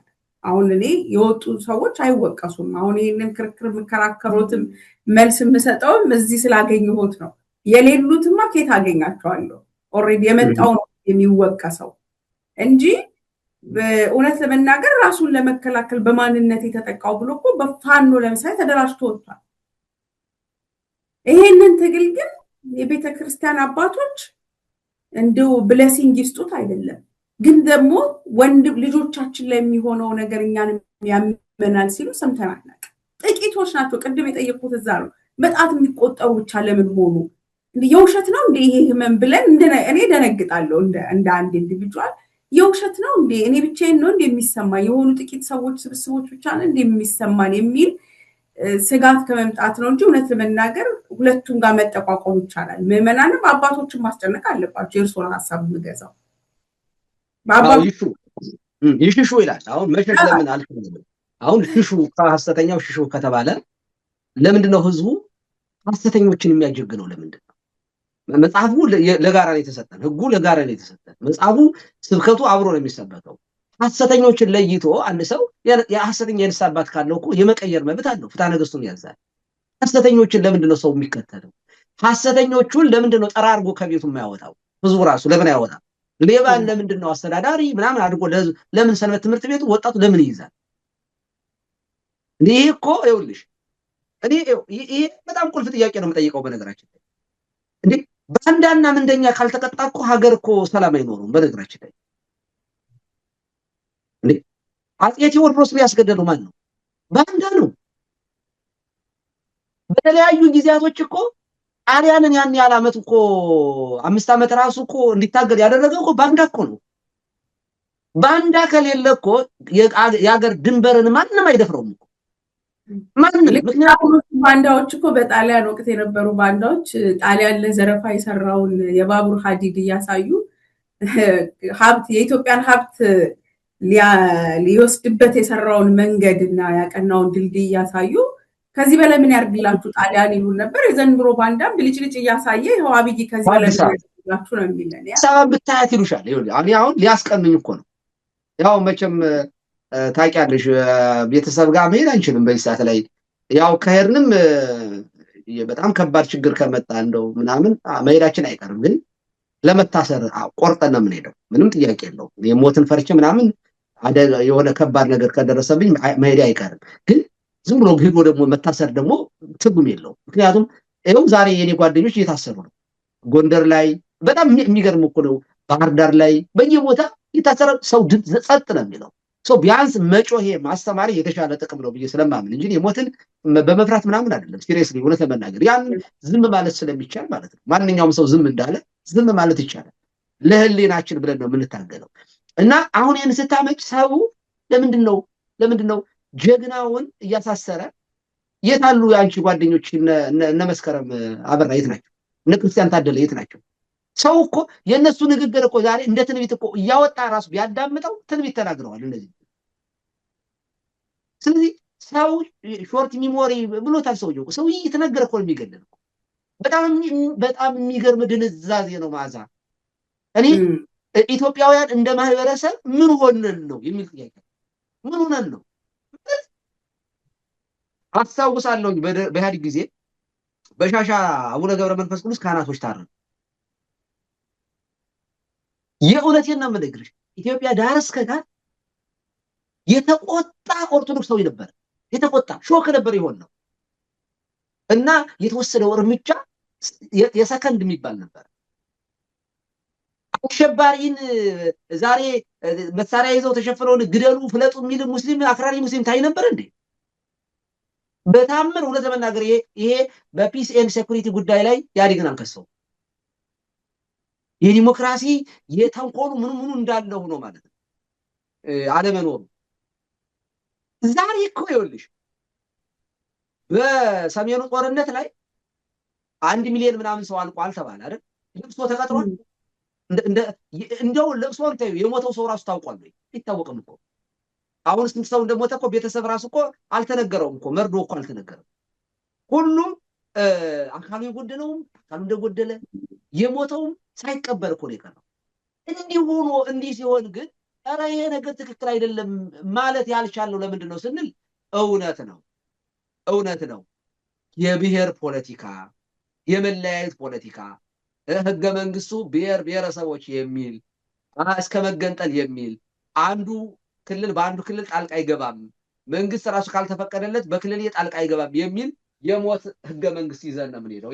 የሮማን ፕሮጃስካ መጽሐፍ አለ። ይሄንን መጽሐፍ አንበሽዋል ብዬ አስባለሁ። ይሄ መጽሐፍ በ1935 ዓመተ ምህረት እንደ አውሮፓውያን አቆጣጠር የተጻፈ መጽሐፍ። ጣሊያናዊ እንትን ይሄ የውጭ ዜጋ የነበረው ጋዜጠኛ ጃንሆይ አባረውት ይሄ ውስጥ ለውስጥ ሴራ አግኝተው ሲያባርሩት በዓለም ላይ ጽፎ የበተነው ጋዜጣ ተሰብስቦ በአማርኛ የተተረጎመ ነው፣ በእንግሊዝኛም አለው። እና ይሄ መጽሐፍ ገጽ 5 ላይ እንዲህ የሚል ቃል ታያለሽ። የአፍሪካ ስጋት የሚል ኢትዮጵያ የአፍሪካ ስጋት የሚል ቶፒክ አለው፣ ታይትል አለው። እና ምን ይላል? ወረድ ብዬ ሰዓት እንዳልወስድ ላንበው። በተቻለ መጠን የውጭ ኃይላትን በማዳከምና ተስፋ በማስቆረጥ በኢጣሊያ ባላደራነት በውጭ ኃይሎችና በኋላም በልባሙ ንጉስ ምኒልክ ለሀገሬውና ለነጮች የለሙትንና የተደራጁትን የአውሮፓ ተቋማትን ለማጥፋት የተቃጣ አካሄድ ነው ብሎ ነው የሚያስበው። እንደዚህ ያስባል። ልባሙ እነሱ ቆራጭ ምናምን የሚሉት ምኒልክ፣ እነሱ ዋይዝማን ነው። ነጮቹ ልባም ነው የሚሉት። ልባም የኢትዮጵያ ህዝቦችና ነገዶች ይላል። በደንብ ስሚኝ ይሄንን። የኢትዮጵያ ህዝቦችና ነገዶች በዘር፣ በቋንቋ፣ በባህል ከኢትዮጵያ ገዢዎች ጋር ራስን በራስ የማስተዳደር መብት ተሰጥቷቸው ቢሆን ኖሮ ገና ድሮ የኢትዮጵያዊነትን አስኳል ከውስጣቸው አውጥተው በጣሉ ነበር። ምን ብናደርግ ኖሮ? ራስ ገዝ ብናደርጋቸው፣ በዘር በቋንቋ በነገድ ከፋፍለን ከመንግስት ሴፐሬት የሆኑ ቢሆኑ ኖሮ መንግስት እነዚህን ማኔጅ ማድረግ አይችልም። ራሳቸውን ገዥ ይሆናሉ። እርስ በርሳቸው ደግሞ ይጠባበቃሉ። የኢትዮጵያዊነት አስኮን አውጥተው ይጥሉ ነበር አለ። እሺ ሁኔታው ግን ከዚህ የተለየ ነው። ከአውሮፓውያን ተሰሚነትና ተራማጅ አስተሳሰብ በተቃራኒ ለራሳቸውና ለሀገራቸው ሊያስገኝላቸው የሚችለው ጥቅምና ግንዛቤ አራርቀው በተጽዕኖ እየገዟቸው ነው ይልና ኢትዮጵያውያን ጥረታቸው ከዚህ የላቀ ተግባር ማከናወን ነው። በነጭ ዘር ላይ ባላቸው የጥላቻ ፖሊሲያቸው የመጨረሻው ግባቸው ከጃፓን ጋር በተስማሙበት የእርዳታ ውለታ በመተማመን ከአፍሪካውያን ሁሉ የተሻሉ ሆነው መታየት ነው እያለ ይናገራል። ከላይ ከፍ ብሎ የሚል ነገር አለ። ገዢው የአማራ መንግስት ምናምን እያለ ይናገራል።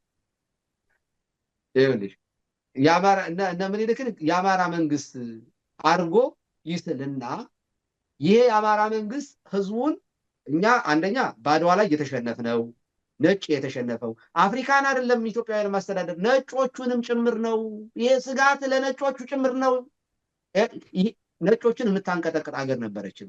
በዚህ አጋጣሚ ሩቅ ዓመት አይደለም የ100 ዓመት እድሜ እና ማድረግ ያለብን ያሉ ነጮች ከተሸነፉ በኋላ ኢትዮጵያን በታትነን አንዱን ለአንዱ ጠላት እንደሆነ አድርገን ማሳየት፣ በቋንቋ በነገድ ማድረግ ነው።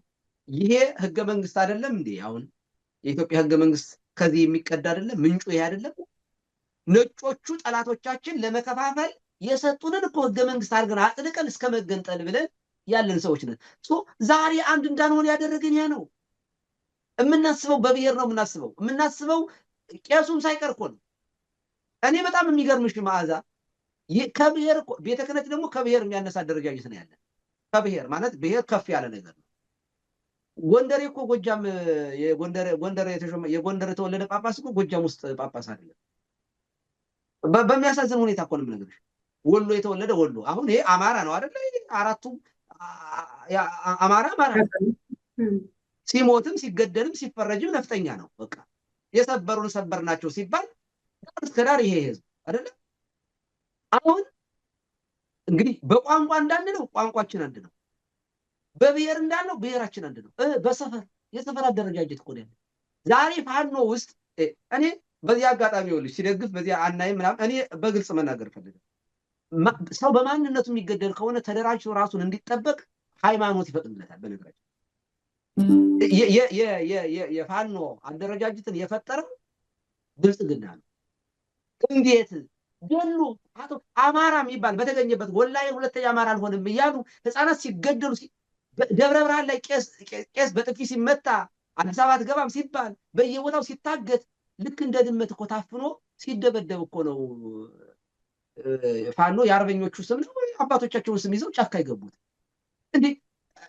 ቄሮም ማን ይሄ እንትን ይሄ ምንድነው ጃርመሩ የሚመራው ምንድነው ኦላ እኔ ኦላ ፌር ነው የማምነው ነው። በነገራችን አንድ ማህበረሰብ ተበደልኩ ሲል በብልጽግና ዘመን እኔ የማዝነው እንዲያው ብሔሬ የማህበረሰቤን መጠበቅ አለብኝ የሚል አደረጃጀት ይዞ በብልጽግና ስም ብልጽግናን የማይቃወም ብሔረሰብ መኖሩ በጣም ይገርመኛል።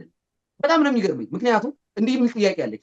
በብልጽግና እየተጠቀመ እንደ ብሔር አንድ እስኪ ጥሪልኝ። በብልጽግና አሁን ጥሩ እየኖርን ነው። አካባቢያችን ክልላችን ሰላም ነው። ገበሬው እያረሰ ነው። ነጋዴው እየነገደ ነው።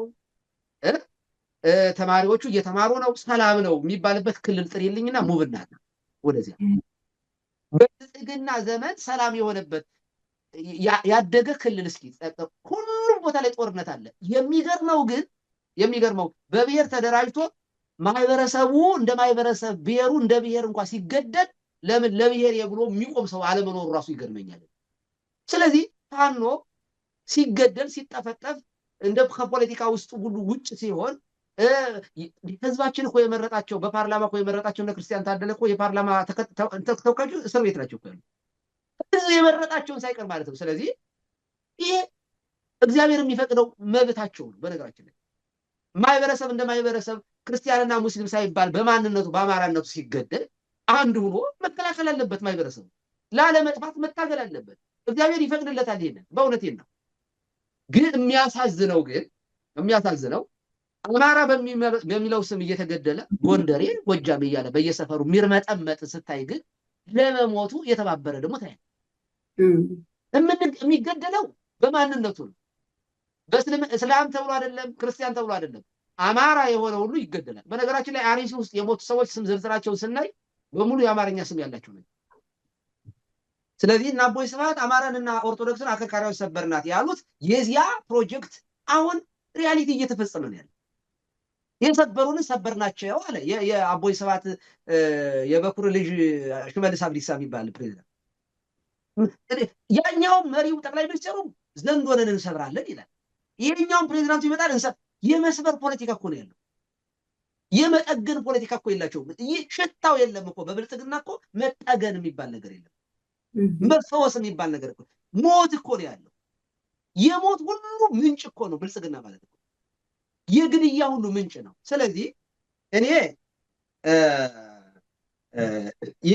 በፊት የነበረው ይሄ በውጭም የነበረው እንቅስቃሴ ያን ጊዜ ያ የከፋ ነገር በያን ጊዜ የነበረው ተመልሶ ደግሞ እንዳይመጣና የባሰ በቀል እንዳይሆን ምክንያቱም ኢህአዴግን ተቃውሞ ህዝቡ ዳራስ ይዞታል።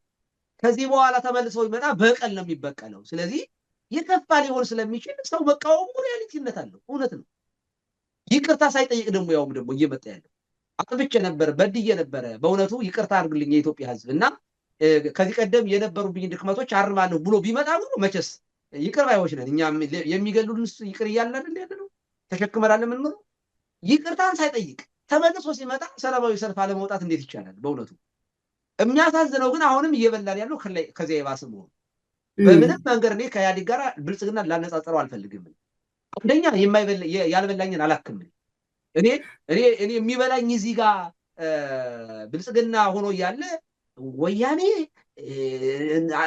እንደዚህ ያለ ርካሽ የሆነ ንግግር ማድረግ ራሱ ምንም የማይጠቅም ነገር እውነት ነው። እኛን እየበላን ያለው ነገር ላይ ነው ፎከስ ማድረግ ያለብን ብዬ ነው የማምነው። እና ችግራችን ብዙ ነው። የተዘራ ነገር ግን የቆየ ነው። ያንን ነው እያጨርን ያለ ነው። ሰብሰብ ብለን ከታገልን ግን በዓላማ በቃ ትልቁ ነገር ያነሳናቸው ሀሳቦች እነዚህ እንግዲህ ችግራችን ከስር የሰደደ ነው። ግን ብዙ ባለድርሻ አካላት ደግሞ አሉ ይህን መፍትሄ ሊያገኙለት ያነሳናቸው የወቀስናቸውም ጥያቄ የሚያነሳንባቸው አካላት ከምዕመኑ እስከ ከሲኖዶሱ በውጭ ያሉ የሃይማኖት አባቶች ቤተ ክህነት ላይ ያሉ አጠቃላይ ማህበረሰቡ ምን አንስተን ሊሆን ይገባል ብለን ያሰብናቸውን ነገሮች አንስተናል። ግን መፍትሄው ምንድን ነው? ሞቱ አልበረደም። እኛ እንደውም ፌቨረብል ኮንዲሽን እየፈጠርንለት ነው ለተጨማሪ ሞት፣ ለተጨማሪ መሳደድ፣ ለተጨማሪ መበታተን እዛና እዛ ተራርቀን ጣት እየተጠቋቆምን ያለ ነው እና እንደው ፕሮግራም ብዙ የምናወራቸው ነገሮች ነበሩ፣ ሰዓት ስለወሰድን ጭምር ነው። ፕሮግራማችን ለማጠቃለል ያህል መፍትሄው ምንድን ነው? ማን ምን ያድርግ የሚለውን አንስተን ብናጠቃል ደስ ይለኛል። በጣም ጥሩ ነው። በነገራችን ላይ የምናወራው ነገር እኔ የማወራው ነገር ወንጌል ነው የማወራው፣ ፖለቲካ አይደለም። ማለት ፖለቲካ ኃጢአት ነው ማለት ግን አይደለም። እንደዚያ የምታስቡ ሰዎች ካላችሁ ጅሎች ናቸው። እኔ የማወራው የእግዚአብሔር መንግስት መጽሐፍ ቅዱስ የሚነግረኝ ነው የማወራው። ከዚህ ነው የሚቀዳው ምንጭ። 10 መጻሕፍት ምስክሮች ናቸው። ማንም ሰው የምታወራው ፖለቲካ ነው ማለት ሃይማኖታዊ አይደለም የሚል ካለ ለመሞገት ዲቤት ለመግባት አምር ሄዴ እውነት መናገር። በድንቁርና ግን መጥቶ መውቀስ ግን መስሚያችን ጥጥ ነው። እንዳራዳ ልጆች እንደዚህ ብለን የምንመልስላል። ሲሪየስሊ ቆሞ መሞት አንደኛ በእግዚአብሔር መንግስት ስለሚያስጠይቅም ጭምር እኔ የማወራው እኔ የምናገረው ሰዎቹ ጮን ምን ታመጣለህ ምንም እኮ መፍትሄ የለውም ይላሉ። ስለ መፍትሄ ነው የምናወራው። እኔ ማዛ ብዙ ሰዎች እንደዚህ ይሉኛል። የምትጮኸው እንባሉ ጮት እኮ ነው ጮህ ምን አመጣል ይሉኛል። አንደኛ እኔ የምጮኸው መጮህ ሂውማኒቲ ስለሆነ ነው፣ ሰብአዊነት ነው። አለመጮህ አይቻልም። ሰው ሲመታ ማንኛውም ሰው ሲመታ ይጮሃል፣ ሲያመው ይጮሃል። ማንኛውም ሰው ኖር አልኖር አይደለም አዳኝ ሰው እንዲያድነው ምናምን ላይሆን እኮ ይችላል። ለምሳሌ ጫካ ውስጥ ገብተሽ ነብር ቢመጣብሽ ትጮሃለሽ። ሰው የለም እኮ በቃ መጮህ ተፈጥሯል። ሰው ሲመታ የሚያስፈራ ነገር ሲመጣ ይጮሃል። ስለዚህ እየተመታው ስለሆነ ነው። መጽሐፍ ቅዱስ እንደሚነግረን አንዱ አካል አንደኛ ቆሮንቶስ ምዕራፍ 12 ላይ እንደሚነግረን አንዱ አካል ሲታመም ሌላው ብልት ደግሞ ይታመማል፣ ሌላው አካል ይታመማል። ክርስቲያን የአርሲ ክርስቲያኖች ወገኖች ሞት እኔን ያመኛል፣ ተች ያደርገኛል። ይነካኛል፣ አካሌ ነው እየተቆረጠ ያለው። አንደኛው ምንጮኸው ምን ትርጉም አለው ለምትሉ ሰው ዝም ላላችሁ ሰዎች ነው ይሄንን መልእክት ማስተላለፍ። መጮህ ትርጉም አለው፣ መፍትሄ አለው። እና አንደኛ ምንጮኸው ሰው ስለሆነ ነው። አለመጮህ ግን ኢሰብአዊነት ነው፣ ከሰውነት ውጭ መሆን ነው፣ ባህሪን መለወጥ ነው። አለመጮህ ስለማይችል እና የማይጮሁ ሰዎች የሞቱ ግዑዛን ናቸው፣ የበሰበሱ ናቸው። ሕያው ነፍስ የሌለ በቃ ሞተዋል። እና እኔ ግን የምጮኸው ስላልሞትኩ ነው። አንደኛው እሱ ነው። ሁለተኛው የምንጮኸው ማንም በሌለበት የሚሰማ አምላክ ስለምናመልክ ነው። አምላክ ስላለን ያ ድሃ ተጫራ ዝንቱ ነዳይ ጸርሃው እግዚአብሔር ሰማው። ያ ድሃ ተጣራ እግዚአብሔር ሰማው ተብሎ እንዲህ ብቻ አይደለም መጽሐፍ የሚለው ይርቅ እግዚአብሔር ማጣን ወይ ሰም ጸሎተ ጻድቃን። እግዚአብሔር ካጣን ይርቃል፣ የጻድቃንን ጸሎት ግን ይሰማል። የሚሰማ አምላክ አለ። ይሄ ብቻ አይደለም። ናሁ አዕይንቲሁ ለእግዚአብሔር ሀበ ጻድቃኑ ወእዝኑሂ ሀበ ስእለቶሙ። እነሆ እግዚአብሔር አይኖች ወደ ጻድቃን ናቸው፣ ጆሮዎቹም ወደ ልመናቸው ተብሎ ተጽፏል። እግዚአብሔር ይሰማል። የእውነት እግዚአብሔር ይሰማል። ማንም በማይሰማበት መቃብር ውስጥ የሚያዳምጠን አምላክ አለ። ምክንያቱም መቃብራችንን ባዶ ያደረገ ስለሆነ ሞተን የማናጣው ህይወት ስላለን ትንሣኤ ስላለን ነው። ከሞት በላይ ነን እኛ ክርስቲያን። በጥምቀት ስንቀበር በጥምቀት ብቅ ስንወጣ ሞተን የተነሳ ነው። በጥምቀት አማካኝ የተጠመቀ ሰው ክርስቶስን የለበሰ ሰው ሕያው ነው፣ ሞትን አይቀርም። ስለዚህ የሚሰማ አምላክ ስላለ ነው የምንጮህ። ሶስተኛ መፍትሄ ስለሚያመጣ ጩኸታችን የጠላትን ግንብ ስለሚደረምስ ጭምር፣ ጩኸታችን ጠላትን ስለሚያንቀጠቅጥ ጭምር ነው። ይህን ፕራክቲካሊ በዘመናችን ስላየ ነው።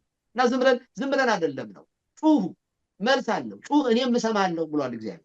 የምታምኑ ከሆነ እንደዚያ ነው። እግዚአብሔር ይሰማል። ጩሁ፣ እግዚአብሔር መልስ ይሰጣል። የራሔልን ጩኸት ሰምቶ የለ እግዚአብሔር መልስ ሰጥቶ የለ? እንባዋን አብሶላት የለ? የእስራኤልን ጩኸት ተመልክቶ ከግብፅ ባርነት አውጥቷቸው የለ? ጩኸት እኮ ነው። እስራኤል እኮ ጮኸ፣ ባሪያ ነበረ፣ ተገዥ ነበረ። ግን ጮኸ፣ እግዚአብሔር ሰማው። ጩኸት ራሱ ለውጥ አለው ነው ወይ? በጸሎት አትጮሁ። ኦኬ፣ ይሄ ፖለቲካ ነው የምትሉ ሰዎች ግድ የለም። መቼ ስትጸልዩ አየናችሁ?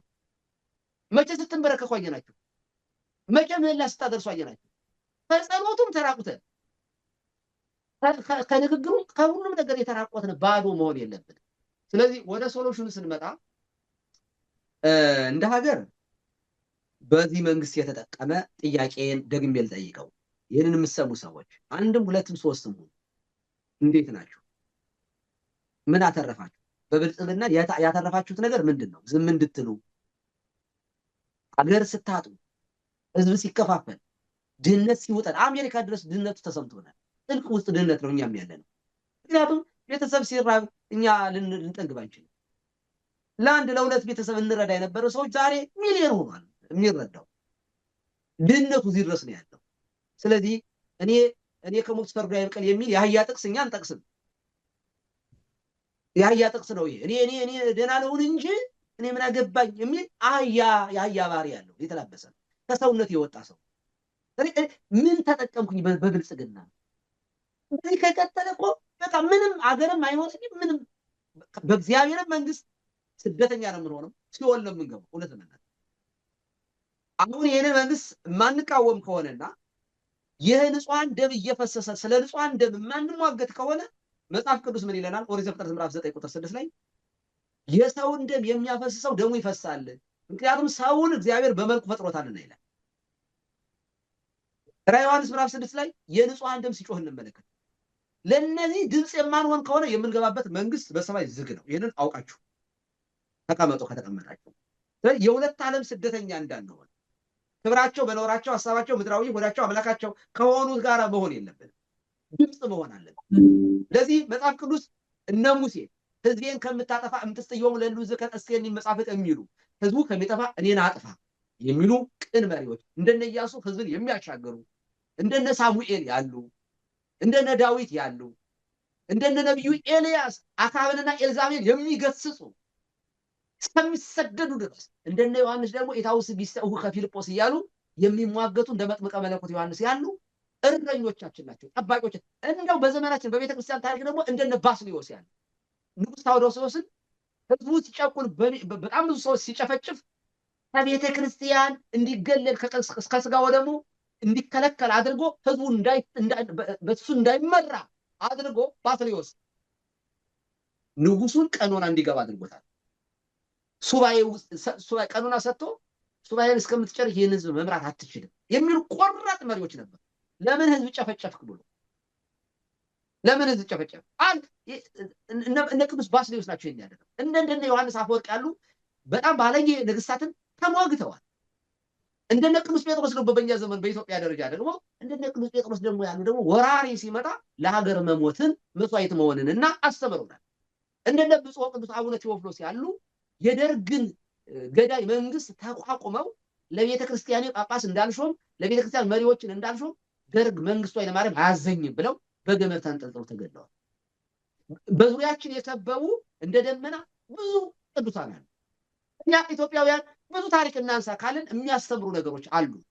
ታዲያ እኛ ምንደኞችን ቅጥረኞችን ለምንድን ነው የምትመለከቱ?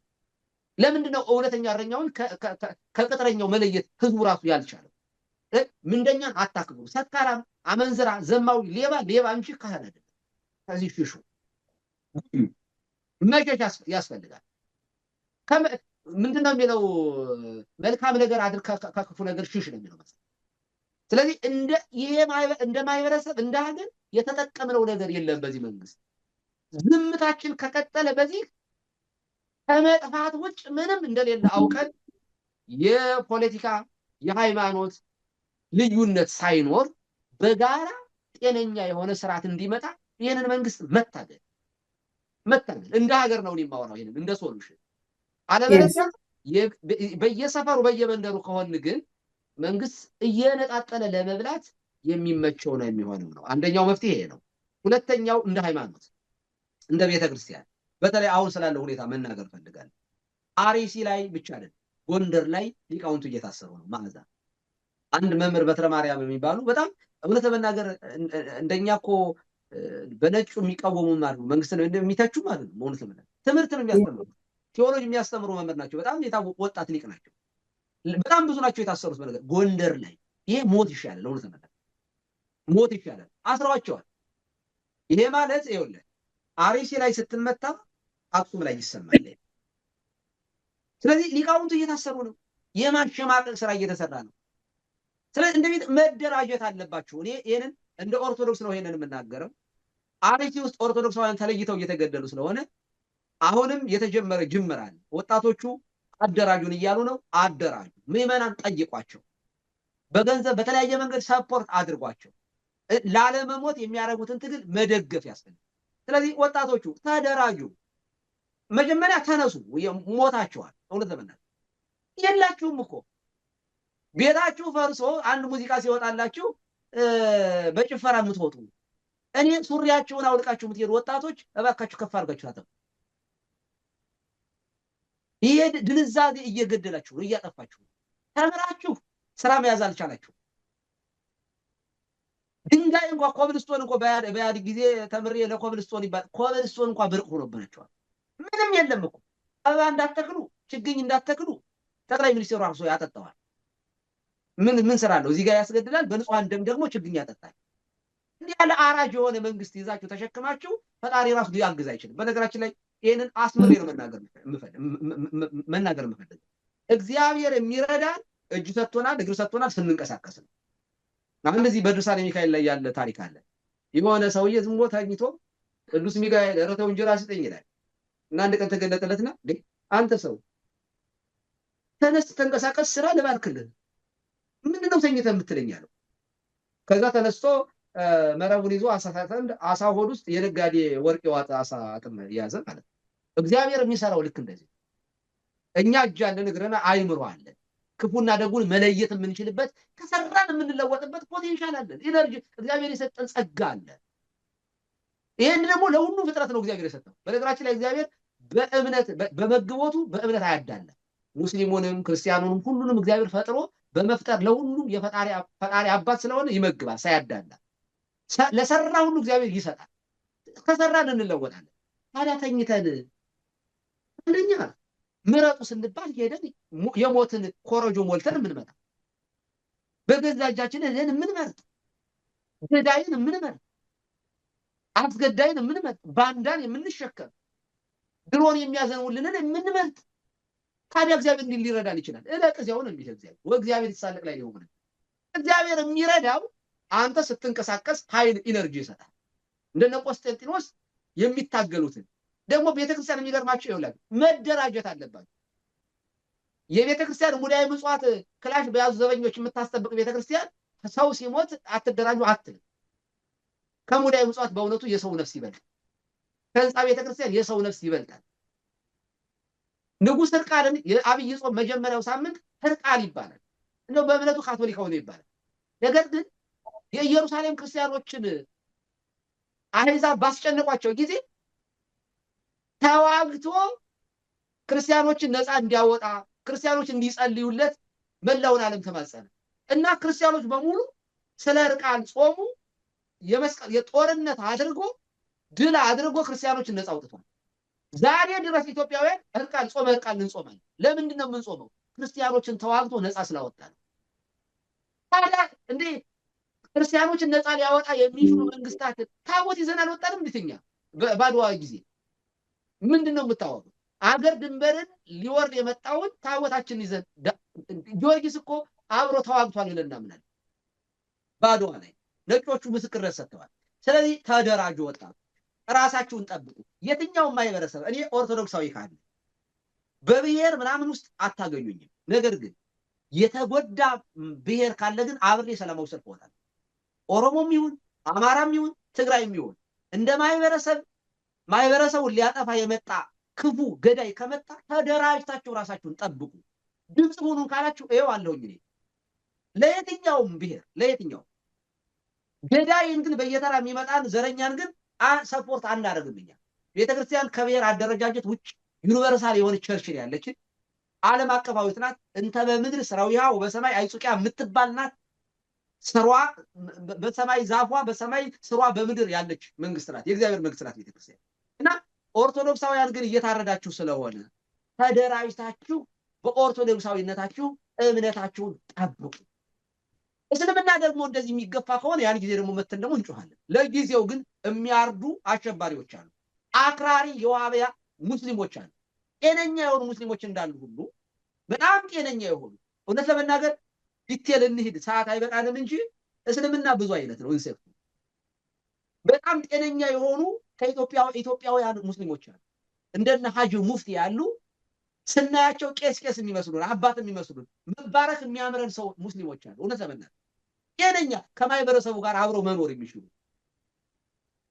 ቤተክርስቲያን ሲሰራ በሬ ይዘው የሚመጡ መስጊድ ሲሰራ ክርስቲያኖች ደግሞ እንደዛ በመተባበር የኖረ ጤነኛ የሆነ ሙስሊሞች አሉ። እነዚህ ፊት ለፊት እንዲመጡ ማገዝ። አክራሪዎቹ ኢቭን ለሙስሊሞቹ ራሱ ባይዘው ለሙስሊሞቹ ራሱ አስጊ ናቸው። እነዚህ ሰዎች እንዲህ ያሉ አክራሪዎችን አሸባሪዎችን መንግስት የለንም እንጂ ማለት ነው መታገል አለበት። እንደ ማህበረሰብ ፖለቲከኞችም ይህንን ማውገዝ አለብን። በጋራ የጋራ ሀገራችን እንጠብቅ፣ እንደራጅ። ማንም አተደራጁ ሙቱ የሚል የለም። ተነሱ፣ ተሰብሰቡ፣ ተደራጁ፣ ተከላከሉ። ይህንን ካደረግን እንተርፋለን። ስንሞት እንበዛለን። የትኛውን ንስሐ እየገባህ የትኛውን ጾም እየጸለይህ ነው አንተ ስትሞት የምትበዛው? ስትሞትም ሲኦል ነው የምትገባው። ዝም ብለህ ሞትክን የምትቀበል ከሆነ ፍትሐዊነትን እንዲመጣ የማትታገል ከሆነና ኢፍትሐዊነትን ተሸክመህ ባንዳነትን ተሸክመህ ክርስቲያኖቹ ሲሞቱ ማህበረሰብ ሲጨፈጨፍ ሲያልቅ ህዝብ ዝም የምትል ከሆነ በእውነቱ የምንገባበት ሲኦል እንጂ ገነት ዝግ መሆኑን አስመሬ መናገር እፈልጋለሁ። እግዚአብሔር ይስጥልኝ። በጣም አመሰግናለሁኝ። ከዚህም በላይ ብንቆይና ብዙ ሀሳቦችን ብናነሳ በጣም ደስ ይለኝ ነበረ። ብዙ መልእክቶችን ነው ያነሳ ነው። ትልቅ ቁም ነገርም ነው ያገኘሁበት። እኔ በግሌ አድማጭ ተመልካቾችም እንደዛ እንደሚያስቡ ተስፋ አደርጋለሁ። መላከ ገነት ቀሲስ ዲበኩሉ በላይ እውነት ለነበረን ቆይታ ለሰጡን ምክርም ሀሳብም እንዳጠቃላይ በጣም አመሰግናለሁ። ፕሮግራማችንን እንደዚህ ጨርሰናል። እግዚአብሔር ያክብርልኝ። እግዚአብሔር ስጥልኝ። ከልብ አመሰግናለሁ። መዓዛ በጣም ጎበዝ፣ በጣም ብርቱ ልጅ ነሽ። በርቺ፣ ጠንክሪ።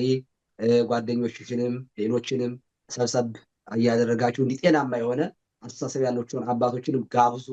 የእናንተ ሚዲያ ሌሎችን ሚዲያዎች አንዳንዴ የሚናገሩ ሰዎችም ያለ ማቅረብ ችግሮች አያለው። እውነት ለመናገር የሚናገር ሞልቷል። ጠቁሙን ካላችሁ በጣም ጎበዝ የሆኑ ሰዎችን እንጠቁማችኋለን። እኔም በሌላ ጊዜ የምታዘዘው ነገር ካለኝ ከኢትዮጵያውያንና ከኦርቶዶክሳውያን ከህዝቤ ጋር አብሬ እቆማለሁኝ። ይሄ ደግሞ ለራሴ ለእግዚአብሔር ለታዘዝኩለት ለተላኩበት ተልእኮ ኃላፊነትና ግዴታዬ ስለሆነ ነው። ከልብ ነው የማመሰግነው። እግዚአብሔር ይስጥልኝ። አክባሪ በጣም አመሰግናለሁ። አድማጭ ተመልካቾቻችን የዛሬ ውይይታችን ይህን ይመስል ነበር። በሌላ ጊዜ በሌላ ርዕሰ ጉዳይ እስከምንገናኝ ድረስ በያላችሁበት ሰላም